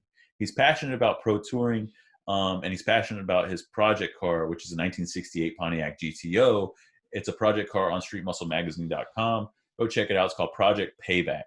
The GTO has a full Schwartz chassis, bare brakes, gnarly rear end. The whole drivetrain's insane. It's got a connect and cruise kit from GM Performance, and it's got an LT4 with a TR6060, I believe, or it might be a Magnum. I think it's a Magnum. It's a Magnum because he got the LT4 after he got the Magnum. Anyways, it's an incredible build, and you guys can go check it out right now on streetmusclemag.com. Yeah, that's to say he's passionate about pro touring is an understatement. Oh, that's right. He has a YouTube channel as well. Go check him out. It's Pro Touring, Strictly Pro Touring. Yep, is the name of the YouTube channel, where he talks about some things that there's a lot of stipulation. People are very passionate, like we discussed earlier. Some people say, "Oh, that's not a pro touring build," or "This is a pro touring build," and he defines some things that I think are very accurate. So go check those out. Yeah. And then we follow that up with the first visit by the one, the only Jeff Smith. Yeah, that was, oh man, I felt like honored. I felt like I was, I don't know. I felt like I was interviewing Jeff Smith. Yeah. And because I was, and I had talked to Jeff before. I had worked with him for a long time on different tech pieces for Street Muscle. Yeah. And so, but it was all very formal, like emails back and forth. And I never really had a real long, in-depth conversation with him about his past and like I wanted to. And he's the nicest guy. He'll talk to you as long as you want. So in that episode, I wanted to pick his brain about something specific, though, and that was journalistic integrity in the modern age. At that time, the world was kind of crazy, if you guys remember. I don't remember when this episode aired exactly, but the media in general was just, it was about 5 months ago, I think. Yeah, we'll just say it was 5 months ago in 2020. And so the media was just, there was a lot of content going out at the time outside of the automotive space that would just make you scratch your head or would just be like, wow, this is intense. And so I started examining what we do and how, what we owe to our readers. And then that falls back on integrity, right? Because anybody can publish anything. We have checks and balances within our company, but, ultimately, we have carte blanche, and so it's easy to publish misinformation. And anyways, I wanted to get Jeff Smith's take on it because I think you would be hard pressed to find someone as well respected in this industry as Jeff Smith. Yeah. And so, anyways, what do you remember from that episode, Greg? Oh, I remember us talking about the old days, and by old days I mean before you and I were born, and that's not an exaggeration. I feel like he said 1979 was his first year. Yep. You know, and the way 10 years before I was born. Yeah, the way things were then versus the way they are now, and I mean, I'm very, very lucky in that I've gotten to spend some time with Jeff, you know, professionally in a much more relaxed setting, you know, at trade shows and stuff. But every time I talk to him, I learn something new about him. Like but yeah, that was full of surprises, dude. Yeah, and actually, he just launched his own YouTube channel. He did. I already subscribed. Oh awesome. Yeah. Say that name one more time, Greg, because I think I talked Smith's Garage. Jeff Smith's Garage. Yeah, that is I told him we have to have him back on to talk about that. 100%. I'm so excited about that. Yeah, it's because he's finally, you know, branching out and you know, trying the new media for himself. Because I mean, he's worked for other people for a very, very long time. Well, such is the way of the world, man. You know, I mean, like I said, Jeff is just, he's really, really respected in the, you know, in the media, in the automotive media space, right? And him, like everyone else, has to adapt and overcome, right? I mean, you know. Honestly, though, I don't think Jeff Smith has to do a damn thing. Well, no, he doesn't have to. No. But... I mean, Jeff Smith can do what Jeff Smith wants, and it will do well. Oh, for sure. We know Jeff that. Jeff wanted to put out a print magazine right now, it would do well. You know what I mean? Jeff can write his own ticket, you know? Because he's earned that. Yeah, but he's like, just watching his early videos, he's so natural in front of that camera. I don't know why he hasn't been doing it already, you know? Well, he's done videos in the past. Yeah. But I mean, something. I know what you're saying. Yeah. He, anyways, go check out his YouTube channel. I've already subscribed, man. I saw that he put it up on Facebook, and I was like, oh, I got to get in on this. So I already watched all the episodes that he has on there. Oh yeah. But anyways, I felt really thankful that he took the time to speak with us about his background and then answer some really really heavy questions. I felt bad because I was like, man, I don't know if I'm going to catch him off guard with some of these questions because they were heavy, man. There were questions I had been wanting to ask for a long time, questions I constantly ask myself. And so to ask him and to get his answers and to hear them close to mine or learn something from him offered some validation, and it also offered a great learning experience. So if you're a writer, a journalist, somebody who provides information to people, go back and read that or watch that episode because I think you'll get a lot from it. And even if you're just a fan of hot rodding, go watch it for the nostalgia and to pick Jeff's brain. Yep. And from there, we went to Dave Cass from QA1 and Go Drive It. Dave, oh man, he's a good friend of mine. I like Dave. He's a lot of fun. He's the marketing manager over at QA1, and he created the Go Drive It initiative, as they call it. So basically, Go Drive It is exactly what the name implies. It's about driving your project cars.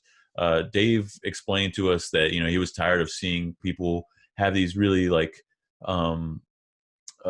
expensive cars or like fantastic builds that they would never drive. They would only take them out to shows and, you know, put their lawn chair next to them and, you know, and that was it. Or people telling them, oh, well, you know, I would love to go to your car show, but my car's not done. My car's not ready. It's not painted. It doesn't have this. And their attitude was, hey, bring it out, man. That's your project. Be proud of it and show it off and drive it. Go drive it. And so we talked a lot about that. They had a cruise that they were organizing at the time. Mm-hmm. And we also talked about some articles that they had put up on the QA1 blog discussing different suspension stuff, suspension tech, how to adjust your suspension, how do you know if you need coilovers, stuff like that. Yeah. And one thing cool too is that Go Drive It community on Facebook, man, they take that to heart, and I mean, they really do drive it. And I feel bad because I can't even put a "Go Drive It" sticker on the black Mustang because I have not really driven it this year. Well, I mean, my daily driver only got 1,900 miles on it. How many miles do you think my project car got?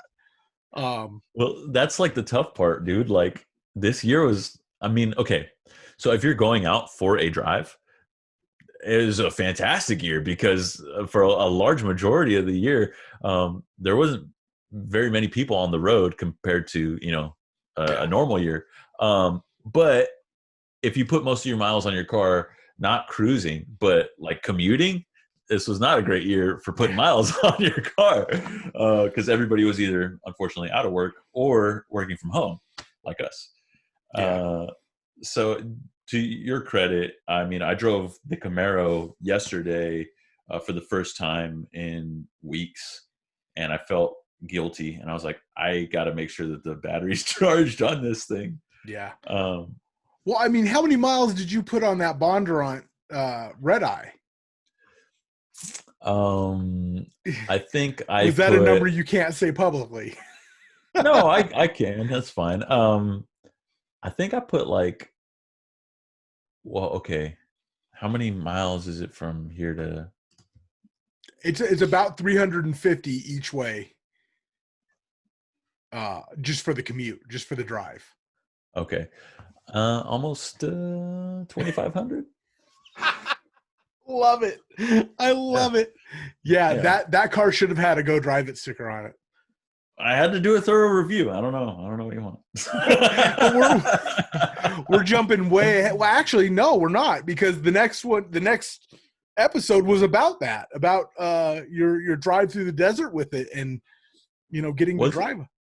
No, the next episode was about it was Mopar road trips, cannonball runs, and project updates. Mm-hmm. Because we got started actually talking about people setting the cannonball run record. Like those guys in that, what was it, a Mercedes? Well, that's the thing, that there were like 3 within a month and a half. 3 in. It was. One of them was the Mercedes. One of them was a rental Mustang. I think he has it now. I think he and it was all because of the COVID, like you were saying, there's nobody on the roads. Yeah. And for that reason alone, that's like one of the blessings that this year gave us, man. That was cool. Yeah. Especially when I had that Hellcat, because there were still not many people on the road at that time. Yeah. I have yet to make my cross country drive in the new Mustang. As soon as California will let me in, I'm going to go. Like, I'm going to make the drive. But what do you mean we'll let you in? Well, I mean, I can get there, but then everything's closed down. So. Oh yeah. Yeah, man. That was cool. Those people setting those records. We talked about some project car updates, and we talked about me reviewing that Hellcat. Next episode was a really cool one because it was the first episode that we shot on location. Yes, and I do believe that was our best performing episode. Yeah, well, I guess that's an indicator of what the audience likes. Yeah, Steve Strope of Pure Vision.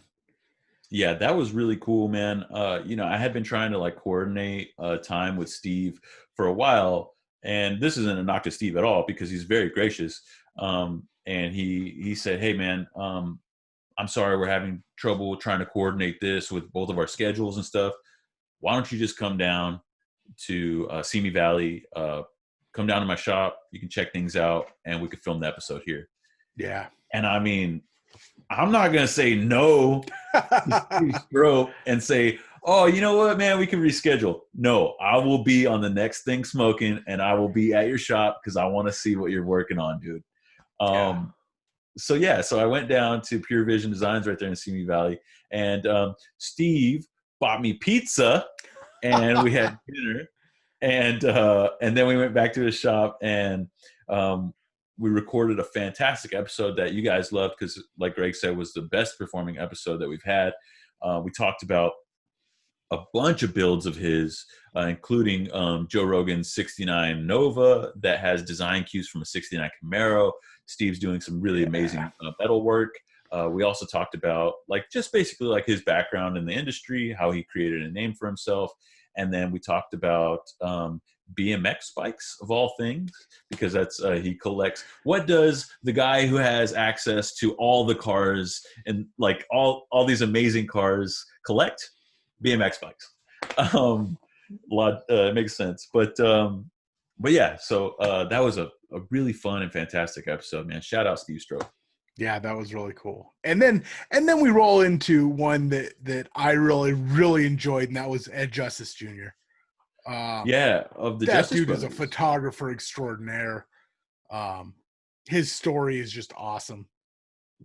Yeah, that was a good episode. You guys are gonna have to check out his Instagram page. I think it's just Ed Justice Jr. On Instagram. He actually, you know what? He has a second one, doesn't he? No, he launched a website just recently, or he made some changes to his website. But it's edjusticejr.com. And it's basically an online archive of his photos. And like Greg said, I mean, the guy is just an extremely, I don't even want to say talented photographer. He is like one of the premier automotive photographers from back in the day and now. I mean, the guy transitioned from film, and he still shoots with film, to digital, and he still shoots with digital. I mean, this guy has worked with Leica. He's worked with Nikon. The images that he produces are just incredible. And on that episode, Greg and I dove deep into like camera and film and gear. We totally geeked out. It was so much fun. I mean, as you can see behind me, I kind of like cameras a little bit. Yeah, right. Yeah, well, so, I mean, it was cool, man. He's worked with some racing greats. He grew up at racetracks, and so then and he took photos of all of this. You know, he had the wherewithal, even as a teenager at the time, to just take photos of everything. And so then, you know, Greg, like you said, you're a huge camera gear fan, photography fan. For us to get to share that with him was an honor. I mean, he's a prolific broadcaster, photographer, journalist, historian. If you're into any of those things, go check out that episode. Thanks, Ed. That was a lot of fun. Yeah. And then 27 was the first time you guys got to meet Rob Finkelman. And I say you guys because we've known Rob for a while. Yeah. And Rob is a fun guy to know. Yeah, man. You know, it was funny because I was running a little bit late that day, and you and Rob were already on the call, and so I got on a little bit late, and you guys were like full blown conversation. I couldn't even stop. I couldn't even interject to be like, "Hey, can we get this episode started, guys? Come on." But yeah, Rob is a fun guy, man. So Rob has been a columnist for Street Muscle magazine for a number of years now. You guys will already know him from Rob's Movie Muscle, Rob's Car Movie Review, and Rare Rides. Those are his three most popular columns. Rare Rides, he obviously describes in detail the rarest of muscle cars. We'll work together and we'll pick one, and he'll give all the specs on it, you know, every color code it was available in, you know, every engine option. He does an amazing job.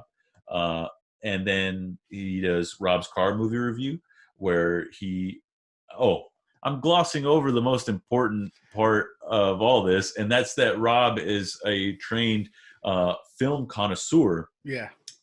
He went to NYU film school, and then he came out here and worked in Hollywood. He worked first on Nash Bridges, Okay, I was wondering when you were going to get to that, because that's my favorite part of the episode is talking about Nash Bridges, and you're not.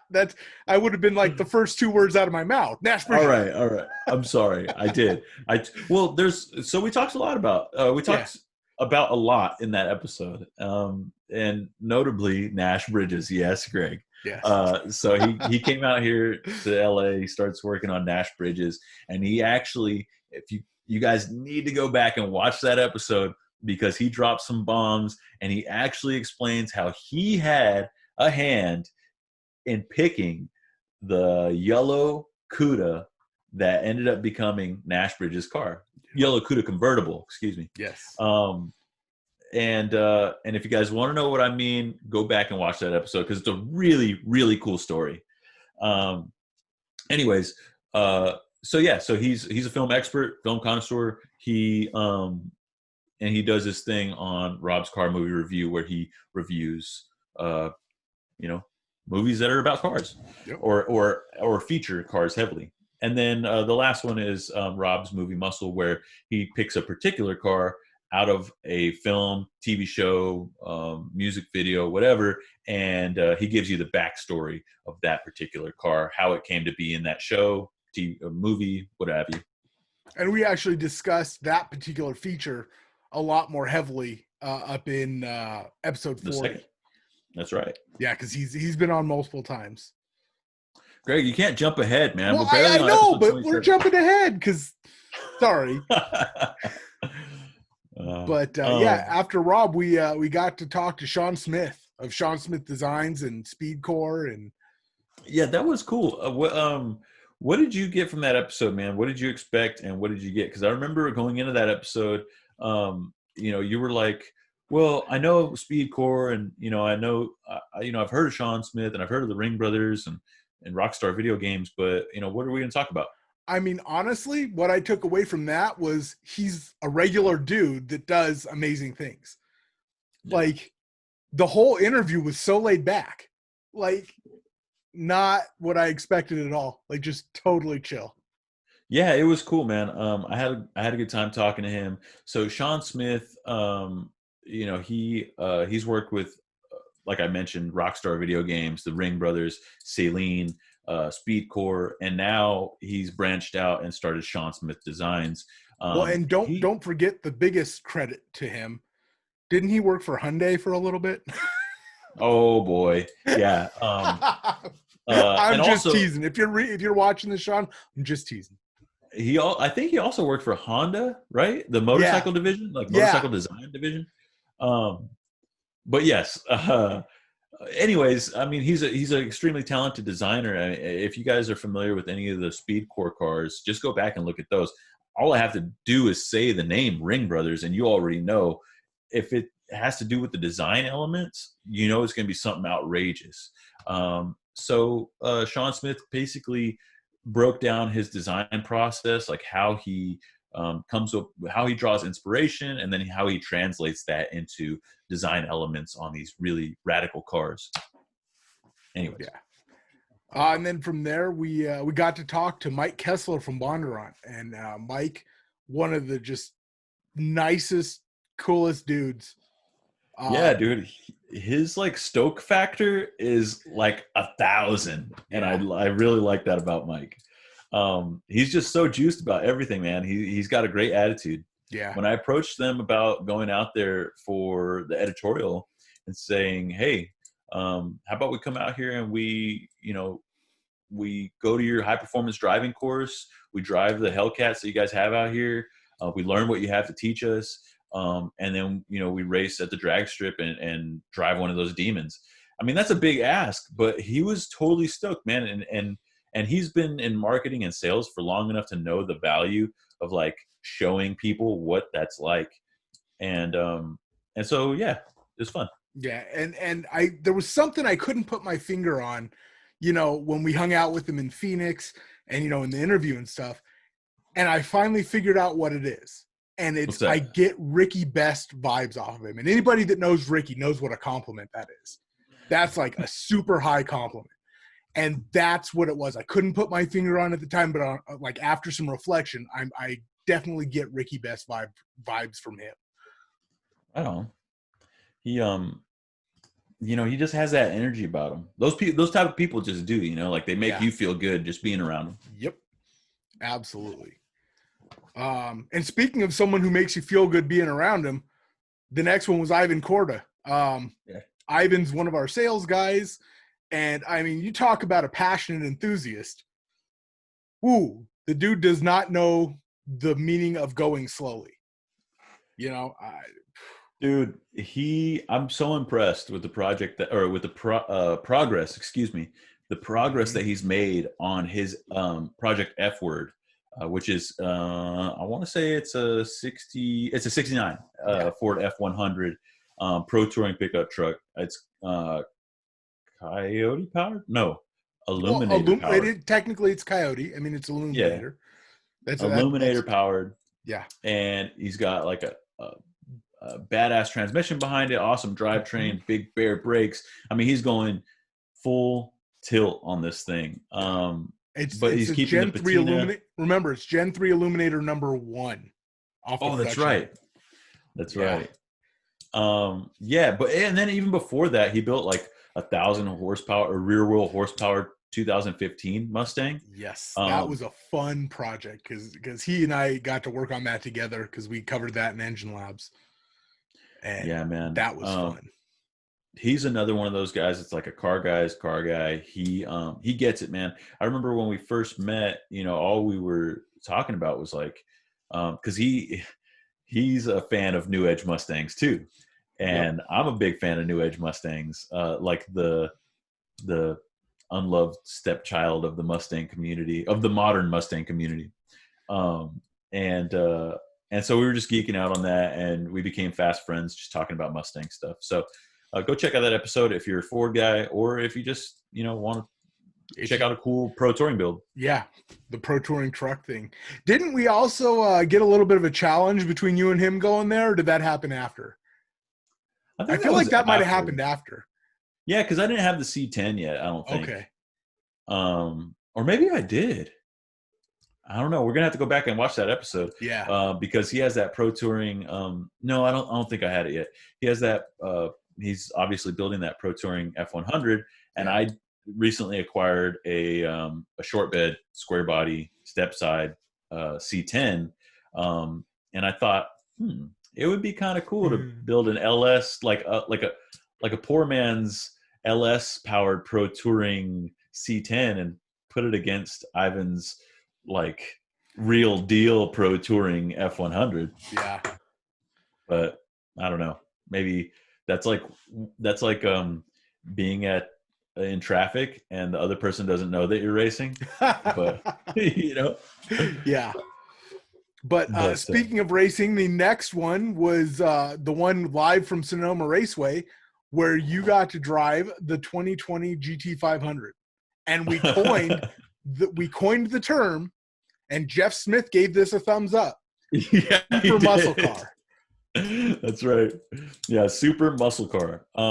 Which, because that's all I could think as I climbed out of that car. That was so much fun. Shout out Ford, man. Thank you guys for putting that on. That was Sonoma Raceway's. It was part of the GT500 North American Track Tour. And climbing out of that car, that's all I could think. Was like, if this is a modern muscle car, it's a modern super muscle car, because it's got supercar performance in a package that's like uniquely American, and it has like this heritage and like the growl. It was incredible, to say the least, man. It was a lot of fun. Okay, I say that a lot more concisely and coherently in that episode. So go back and watch that, because you can get my like initial take on it right as I'm climbing out of the car. It was cool. Yeah, literally at the racetrack, still jittery from adrenaline. Yeah, that was a good one. That was good talk. The things I remember from that experience were it's like wildly overpowered for like a novice, or like the inexperienced, but it also has enough driver assistance where it's not, if that makes sense. It'll get you out of trouble. There's more than enough power to get you into trouble, but it's got the stuff that you need to get you out of trouble. Yeah. And I couldn't shake it, man. I got a little bit loose in the first turn, right? And then that gave me like that I had enough respect to back off and like, okay, I'll take it easy, while still pushing it a little bit. But man, that was such a fun experience. Go check out that episode. Yeah. And then the next one, 33, was that was the one with Billy Godbold and Jeff Smith. That was cool. Tech episode. It was so much fun because it was just guys talking. Like, it wasn't. And actually, I think that might have been the first episode with my new shop.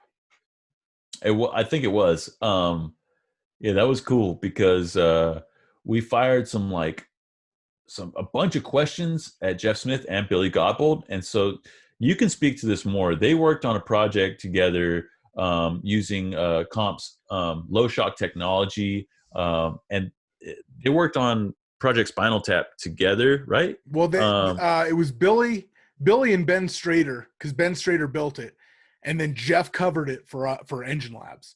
Okay. So they were all intimately familiar with the engine, and I mean, that engine is, I don't even know how to explain it. I mean, it was literally an 11,000 RPM LS engine that started as could we do this? With Ben Strader and Billy Godbold, and turned into a 3-year development plan of them working out the problems of an 11,000 RPM LS engine and making it work. And out of that came this new low shock stuff, which has taken the valve train world by storm. It has changed the game, literally. Like, that's not an overstatement.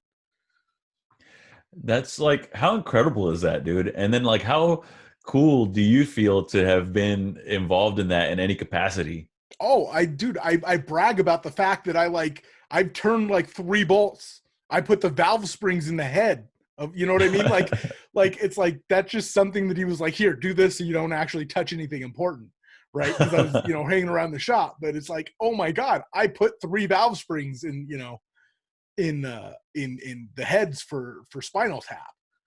Yeah, dude, that was so cool. Like, I wasn't as familiar with that whole project like you guys were, which enabled me to give a good interview because I asked a lot of questions, just like getting caught up on all of it. But to hear you guys talk about it with such like vigor was really cool, and it excited me too because I'm not as technical as you guys, so I'm just sitting back asking questions that I think other quote unquote layman like me would want to know. But it made me really excited about a very, very technical episode. Yeah. And I really want to get Ben Strader on, because I mean, that dude, I mean, he's every time I go up to EFIU, my eyes cross and my brain melts out of my ear a little bit, and I do a lot of nodding and smiling. Hey man, you gotta fake it till you make it. Because I mean, Ben can speak at like doctorate level engine math, and he speaks it like it's slang. Like, yeah. Well, we'll have to reach out to him for the 2021 season of the RodCAST. Yeah. Among others. I want to take a quick break and ask all of our viewers, if you're still with us, drop a comment in the comment section below and help us out and let us know who you want to have on. Who do you want to hear from? I mean, so far we've gone through 32 episodes from this year. We got a few more to go. We know which ones did well, but we really want some interaction from you guys. Let us know in the comment section who you want us to have on and what you want to know. What questions do you want us to ask them? It helps us out tremendously. It helps us grow our channel. It helps us reach out to these guests, and we can show them, hey, the audience has been asking for you. So that's my little soapbox. And then, from there, it's funny that you mentioned 32 because the next episode is 34 to make up for our little double 12s. Okay. But that was our friend David Chick. From Off-Road Extreme. Yeah. Yeah, that was cool, man. We talked to David. He's been with Off-Road Extreme for a number of years. He's a connoisseur of all things off-road. We talked to him about a bunch of stuff, things ranging from video games to modern trucks and the engines which power them. We talked to him about a video game that he had been testing and like the physics of off-roading and how he felt that they've never been truly captured on a video game. And so we talked to him about that. We talked to him about the Ram Rebel TRX. We talked to him about the Ford Raptor, the Bronco heavily. What else did we talk to him about, Greg? I remember we talked to him about getting lost. In was it not? I want to say Ukaipa, but it's not Ukaipa. It was it was in Glamis? Ocotillo. There we go. Yeah. So David, actually, one of the things that I really respect about David is his journalistic integrity. He has the opportunity to review a lot of really cool trucks coming out. You know, I mean, the new Tacoma, the new Ranger, the new Tundra, the new Ram Rebel, the Rebel TRX. I'm sure he's going to get his hands on that. And he reviews them, and he doesn't pull any punches. If he doesn't like something about a particular truck, he explains it, and he says why in a very articulate way. And he's also very funny. When you read his articles, he can turn a phrase. Yes. But anyways, one of the trucks that he reviewed was a Tundra. I want to say it was like a 2019 or 2018 Tundra. Mm-hmm. And the story that Greg's talking about, he took it out to Ocotillo Wells here in California, which is out in the middle of the Mojave Desert. Is that the Mojave? I think that's the South Mojave, but I think that's the Mojave. Yeah, so it's in the middle of the Mojave Desert. And he kind of got lost. It's a very funny story. And he was by himself. So you got to go back and watch that episode and hear him tell us a story about how he got lost in Ocotillo in a brand new Tundra. And you can see him like physically start to like beads of sweat, like he's reliving it. Yeah, no, because I remember he came back into the office that following Monday and he was like distraught, dude. He was like, man, like I got lost. And he just was explaining the story to me and it was hilarious. Well, it was hilarious for me, probably not for him. Yeah. But anyways. But so after that, we got to talk with Dave Stahl, who is a San Diego area television legend. Yeah, dude. Over on KUSI. If you're KUSI, yeah. If you're in SoCal, specifically San Diego area, check out KUSI because, like the news station, Dave does a couple segments where he reviews new cars. The latest one that he did was a new Rolls Royce. I think it was a Rolls Royce Ghost. Dude, he was telling me about this thing. It's incredible. Like it's got the stars in the roof. If you're a fan of Rolls Royce, I'm sure you already know this, but it was pretty cool. Yeah, but he was a cool interview because I mean, dude, I remember when I lived down in Temecula, it was KUSI that I got it because when I lived in Wildomar, which was 8 miles away, you didn't get KUSI, but you moved that 8 miles and get KUSI, and so I remember that was one of my favorite channels. He does a number of things. I mean, he does that, and he also has a few radio shows too. Yeah. He has an automotive radio show here in the San Diego area. He also has this other radio show about Second Amendment rights called Gun Owners Radio.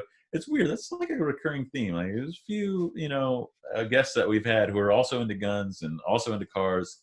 Anyways, I think it's something to do with. I definitely think cars and guns go together. Like, well, I don't know. Which do you prefer? The smell of like race gas or fresh gunpowder?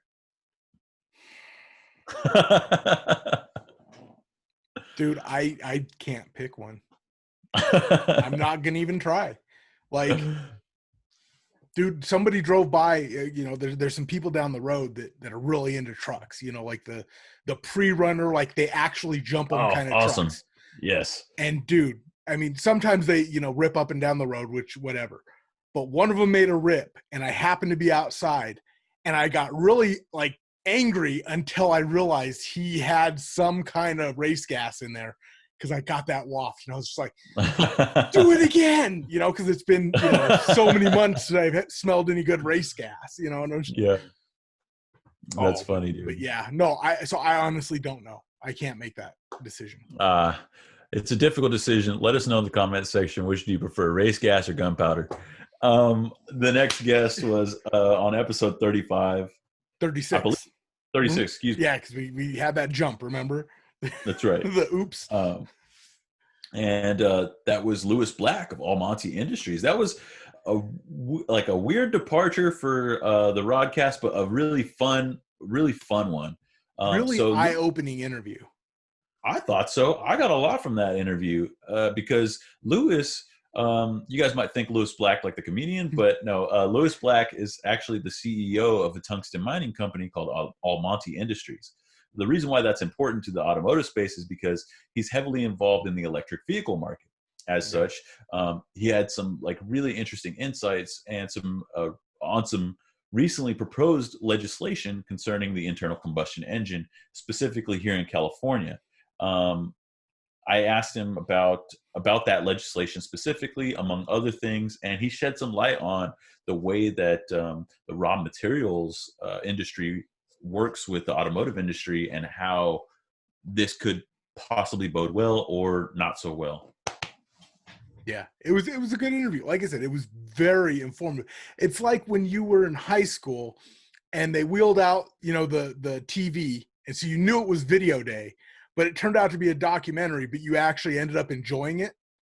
Greg, kids today aren't going to know about that TV, man. They have tablets and the smart board, and all right, they don't know about wheeling out the TV. That's how we used to know that it was video day in school. Yeah. But then they would bust out a documentary and you're like, oh, great.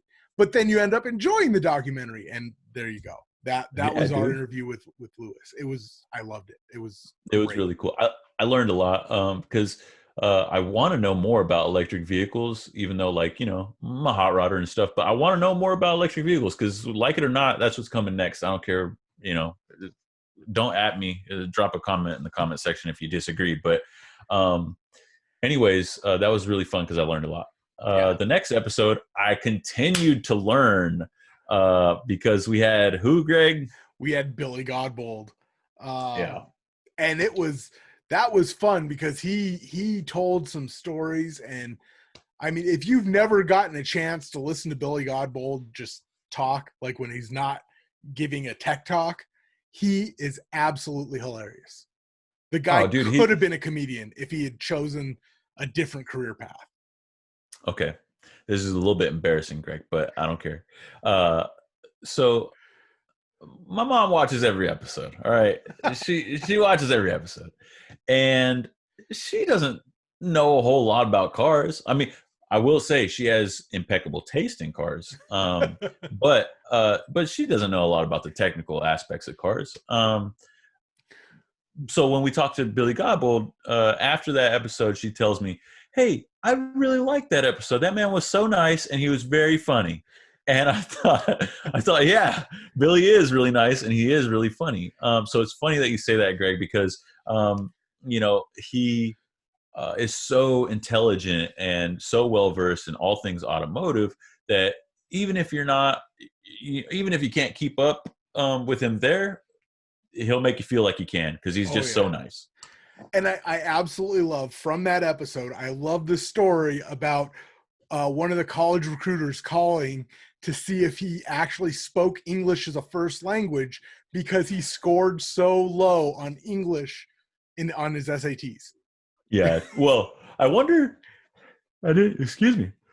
Well, it's kind of late here in California. But yeah. So I didn't ask him at that time, but I wonder if it was the fact that the score was low, or if it was the disparity in scores, right? Like his math score was so high, and then his English score was not so high. Yeah. But still, normal. Yeah. But the funny thing is he took it and thought it was because he had a Southern accent, Like, yeah, that's hilarious. Yeah. Anytime we can talk with Billy, it's a good episode. Well, that one was good, not just because he's so funny and nice, but because he gave us like a background on how he became like the I think he's the chief engineer over at Comp Cams, right? He's the the Valvetrain group manager. Okay. I don't remember the exact. He's heavily involved in the design and engineering aspect of what they do at Comp Cams. Yeah. And so he gave us the whole skinny on how that came to be, that relationship came to be. Yeah, because one thing we actually haven't mentioned, the 2 episodes that we've talked about Billy, is he's a trained nuclear physicist. That's right. Yeah. Yeah. So it's kind of an interesting path that he took to get to be where he's at now. Yeah. Yeah. Very go watch it. Trust me, you'll enjoy it. If you have a comp cam in any vehicle you have, he has probably had something to do with it. Every person in America should have a comp cam. But yeah, so then our next one was Al Satterwhite, the author of The Racers. You talk about a dude that has been there and done that. Like, okay, so sorry. I was reaching for something off camera, but okay. So Al Satterwhite, I'm going to read the description because I put time into writing this, or maybe you did, and so it'll sum it up better than I can, just off the top of my head. But Al Satterwhite has had a long career in photojournalism, photographing some of the biggest names in pop culture history, including famous race car drivers. In that episode, we talk about his experiences behind the camera and what ultimately led him to publish his book, The Racers. But outside, like, so he's photographed like Dan Gurney, Steve McQueen,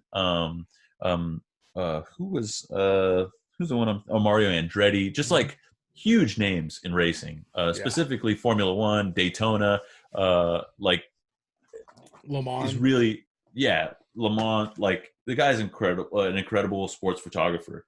As such, his work has been featured on the cover of magazines like Sports Illustrated and Newsweek, Time. I mean, the guy goes back, pretty far, and he's photographed legends like Arnold Schwarzenegger, intimate photos, like not just, from far away at a show. Not paparazzi stuff. Exactly. Like, this was back in the days where he was down in the pit area taking photos of Dan Gurney while, he's racing, or Carroll Shelby while he's like directing things that are going on. Like, Muhammad a few feet away. The Muhammad Ali story, where he had to go talk to the guy about buying a house from Muhammad Ali. Like, yeah. He that was such a cool story. He spent some time with Muhammad Ali. One time they were in a limo, I think, and Muhammad Ali wanted to purchase a house in the city that they were driving around in, and he sent Al to go inquire about the purchase of the house, because at the time, race relations in this country were not as good as they are now. So that was an interesting story. And then he also told us a bunch of really interesting stories about his time that he spent with his good friend Hunter S. Thompson, all of which did not make it into the episode. That's right. That's right. So for those of you who are fans of Hunter Thompson, check out that episode, because he dropped some really, really funny stories about Hunter and what it was like being around him at the height of his fame. And in fact, he tells us about his first Newsweek cover, and I was so curious about it, and I liked the image so much that I went out and bought it. And can you see that, Greg? Yep. Am I getting glare? Yeah. There you go. And dude, I have to ask, how much did that cost? I found it on eBay for $30. That's awesome. And I just thought it was cool because, I felt honored to have him on the show. And then once I saw the image, it was so powerful. I was like, I want to own that. It's really cool. Now, are you gonna try to talk him into signing it? You know what? If I ever see Al, because remember he was in the middle of a move to New York at the time, and so if I ever have the honor of and the pleasure of meeting Al in person and shaking his hand, I will most definitely try to get him to sign it. That's really cool.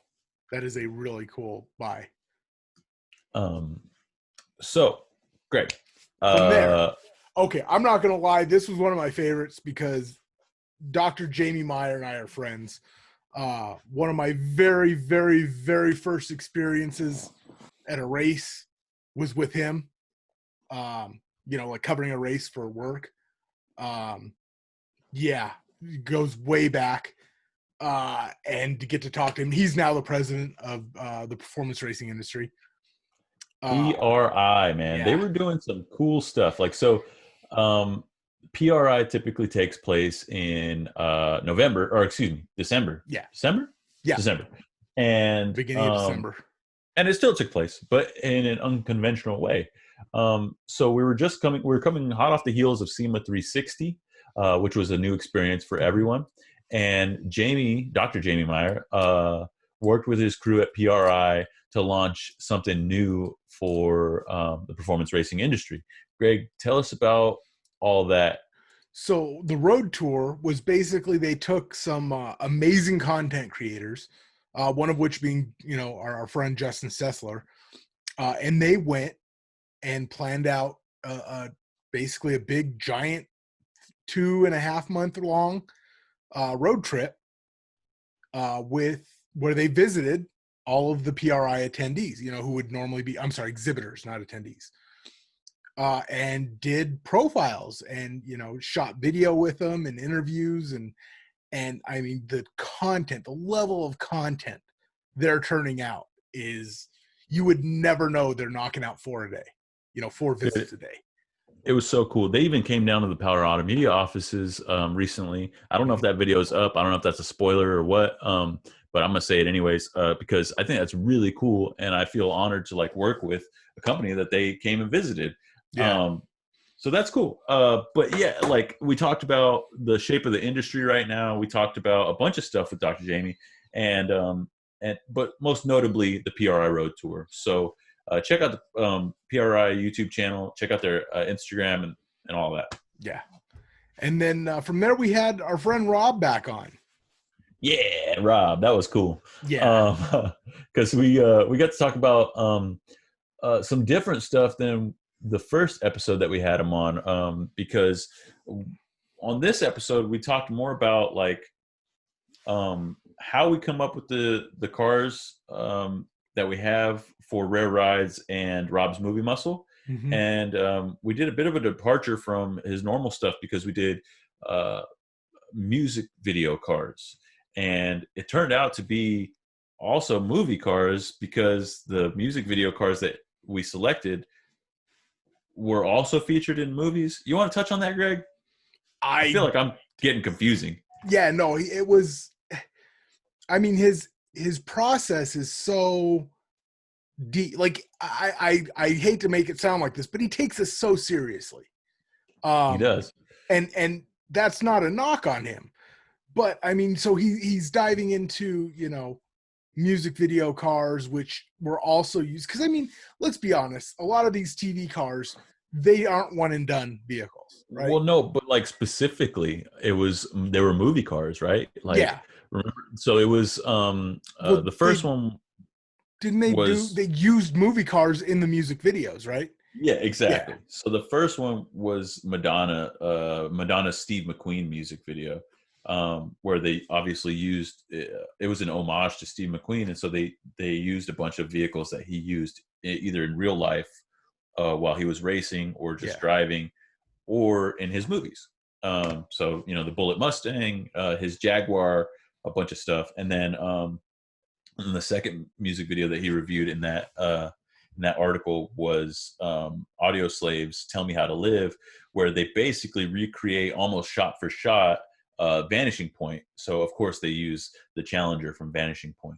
So we talked about that. Wait, did they use the actual Challenger from Vanishing Point, or was that the homage one? That was the homage, right? Yeah. That wasn't a real one. Yeah, that was the homage. But so we talked about that. We also talked about music and some of the parallels between music and film, and we touched on some controversy surrounding the lead singer of Nirvana, Kurt Cobain's untimely death. Yes, if I you want to remember get that. As I was sitting there going, "Oh my God, am I gonna have to hit the button?" Because I didn't know where that was going.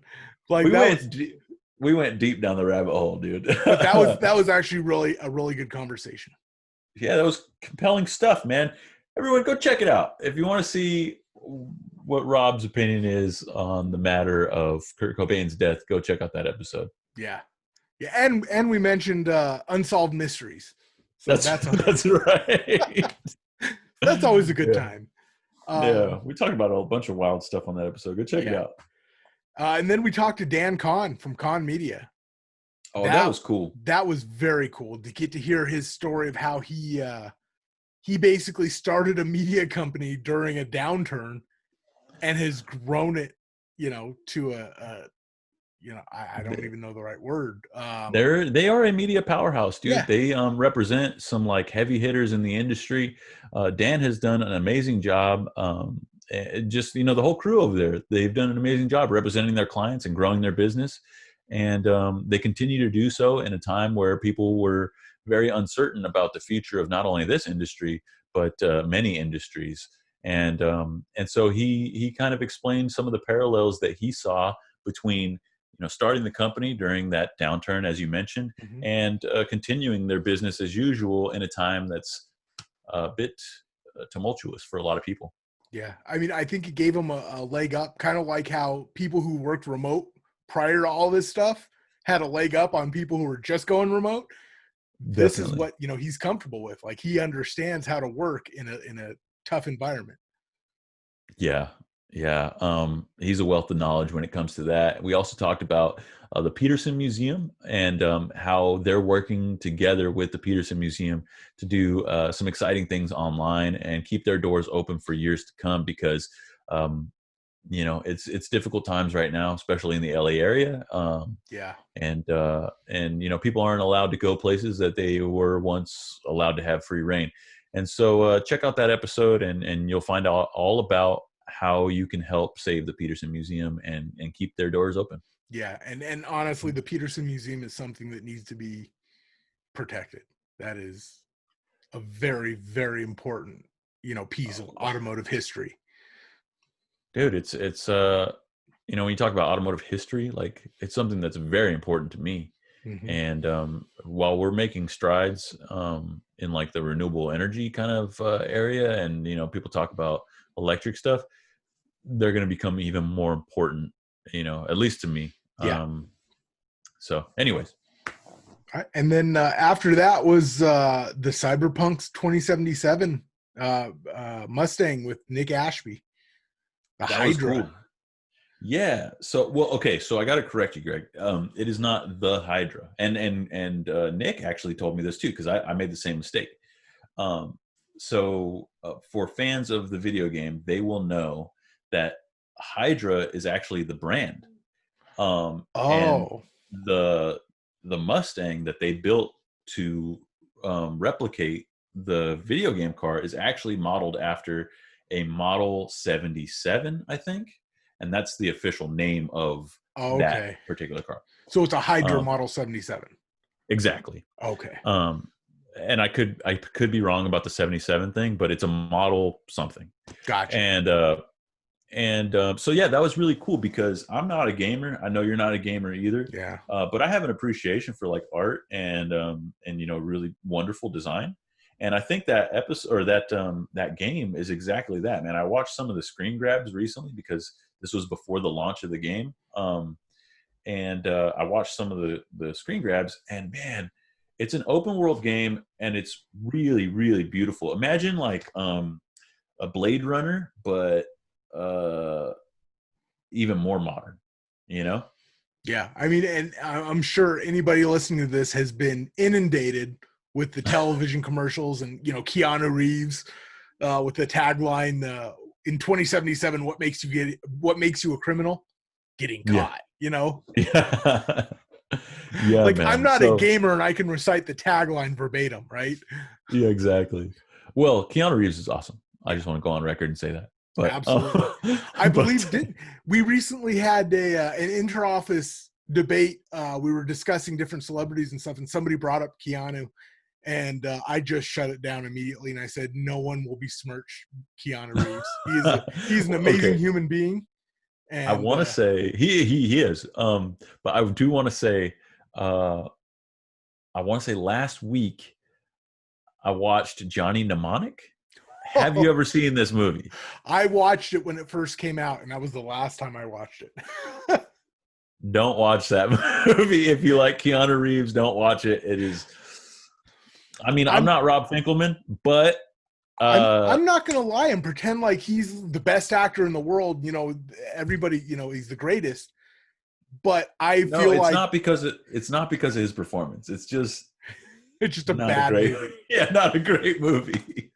But I mean, he is an amazing human being. And that I do like the 90s like sci-fi aesthetic of the movie though. So like if you kind of geek out on stuff like that, go check out that film. But anyways, we're getting off on a little bit of a tangent. Nick Ashby, he runs Rockstar Performance Garage, and they built like some really wild cars over the years. They've built everything from like off-road Jeeps with like monster truck tires to really amazing like late model muscle cars like Camaros and Mustangs and 350Zs. They're always doing wild stuff for SEMA and things like that. Well, this year they partnered with you know what? I'm not sure who produced the video game, but they partnered with the people behind Cyberpunk 2077. And so Nick drew inspiration from the game and wanted to create a car that sort of replicated a car from the video game or drew heavy inspiration from it. And so they built a pro touring 1970 Mustang Fastback to look like one of the cars from the video game. So in that episode, Nick breaks down the whole build for us. Everything from the wheels and tires, the custom brakes and suspension, the EFI unit that they use to modernize the fueling of the car, some of the internal design stuff, and of course, just picking out the car. Like he talks about just picking out the car. Yeah, he goes in depth on how they picked out the car and how he partnered with Constance Nunez from Gotham Garage, which you guys will know from Netflix, because she's a Mustang expert. And so they partnered with her and they go and pick out this car. He breaks it all down in that episode. Go check it out. It's really fun. It's really cool. We talk about video games. We talk about Mustangs. We talk about everything under the sun. And they're giving it away. Oh, yeah. Derp. Yeah. So it's a giveaway car. So not only did Rockstar Performance Garage and Nick partner with the video game, but they partnered together to give the car away. So you could potentially win that car. Go check out that episode to find out how. Okay. And that brings us up to our last episode to recap. And that was 43 with Rick Love. Oh, yeah. Okay. Rick Love, man. What a cool guy. What a nice guy. Rick is a car guy, man. I know I've said that about a few people, but I mean, this is the all-encompassing car show. What do you want from me? Yeah, it's going to be car guys. Like, yeah. And girls. Yeah. But Rick is so cool. He goes way back in hot rodding, from the glory days of Pro Street. And he was, figuring out ways to stuff air conditioning. We should mention that he came on with Vintage Air. Yeah. He's representing Vintage Air. He's a VP over there. And but his love for cars goes way back. And he's been figuring out how to stuff air conditioning into cars that didn't come with it for a really long time. And he explains some of the nuances that come along with that. Yeah, and let's not just like retrofit, but designing OEM air conditioning system for things like, the Ford GT. Yeah. Yeah. No big deal. Yeah. Yeah. Stuff that like OEMs use for sure. That really surprised me. And I was really impressed. More so than I already was. Yeah. That part is what really perked my ears up and what? Because when you think of a supercar, you don't generally think of its air conditioning, right? I mean, yeah, I mean, it really surprised me. I had no idea. I thought that they just made self-contained units that you could install in classic vehicles or custom vehicles. which is true. That's what they're known for. That's what Vintage Air is known for. But for a major OEM like Ford to reach out to them and ask for their help to design the air conditioning on a Ford GT, their most like prestigious. Their most prestigious like production race car. If you could call it that, supercar, hypercar, whatever you want to call it. Yeah. That's saying a lot. And it says a lot about their quality because they meet OEM specs. Yeah. That's cool, man. So we talked a little bit about that, some of the technical aspects of air conditioning versus like a unit like theirs versus an OEM as far as performance is concerned. So if you're interested in putting air conditioning into a classic or custom car and you want some inside information, go check out that episode because Rick dropped some knowledge on the performance implications of doing something like that. Yeah. Yeah. And that wrapped up our 2020. As far as guests. Dude, I got to say, Greg, it's been a hell of a year. Yeah. Good, bad, ugly. But it's been fun, dude. And I will say, doing the RodCAST with you has been the highlight of my week. Every week I've had so much fun doing the show. I can't wait to see what guests we're going to have on for 2021. I can't wait to work with our new partners. I can't wait to see what comes of it. I can't wait to see what our audience wants to see. And I just want to say a huge thank you to not only our audience, but all of our guests that we've had this year. And a huge thank you to you, Greg. I've had so much fun doing this show with you. Thank you, man. It's been a real pleasure. Dude, I feel the same way. It's so much fun. It's hard to call this work. It really is. I think the people at home, we've come a long way since our first episodes, and it might not look like it all the time, but a lot of work goes into each one of these episodes. Greg and I, we game plan each one of these episodes, and we talk about our guests and who we're going to have on and what we're going to talk about. And we outline the episodes. We storyboard them sometimes. It's a lot of work, but it's also a lot of fun. And, I'm really looking forward to 2021, dude. Yeah. 2021 is going to be, what's everybody been saying? It's got to be better, right? oh God, I'm knocking on wood, bro. I am. Yeah. Right. Where's some, let's not jinx that. But yeah, there's all the, headroom in the world to go up. So. Well, we've made some big strides, man, from our graphics to our video, our audio capabilities. From our first episode, we've come so far. Right. And just watching those early episodes from a technical standpoint, it's soul crushing. Well, I don't know about you, man, but when I first started turning wrenches on cars, I didn't really learn in a book. I didn't learn on YouTube. I didn't learn. I learned by doing, you know, and I think that sometimes is the best way. And it's worked for us so far with the RodCAST, and I can't wait to grow this channel with you. I can't wait to grow, as far as the way we do things and have some exciting guests on. It's gonna be fun. Yeah, I think we've got all our growing pains are behind us. Because we've come a long way in 44 episodes. Yeah, man, 44 episodes. It's awesome. Yeah, so I think now it's just time to roll. Wait, so is this 45? This is 44. Okay. Yeah, this is 44. Even with all the goofy double 12s and skipped 33s, I think. But you were saying, man, we've built the car. What are we gonna do with it? Now we're gonna drive the crap out of it. Yeah, man. Drive the wheels off. Yeah. All right, guys. Well, I guess that's episode 44. We can wrap it up. Of course. Thanks for sticking with us for, it looks like we're almost at the 2.5 hour mark. Really? Yeah. Wow. Dude, we're sending it out with a bang. Just so you guys know, this is going to be out on the 18th, and the next 2 days will be Christmas and New Year's, so we're taking those off. And then we will see you once again in 2021. Yeah, in January. So you guys will have to hold out for the new season of the RodCast. But in the meantime, check out our whole back catalog. Do us a favor, give us a like, a comment, subscribe, and hit that notification button. You would be doing us a huge favor. Share it with all your friends. Ask them to do the same. Check us out on Fridays at noon for the latest on Facebook, Street Muscle Mag, and on YouTube. And of course, check us out on Tuesdays on YouTube at noon, where you can catch the RodCast Rewind episodes. Yep.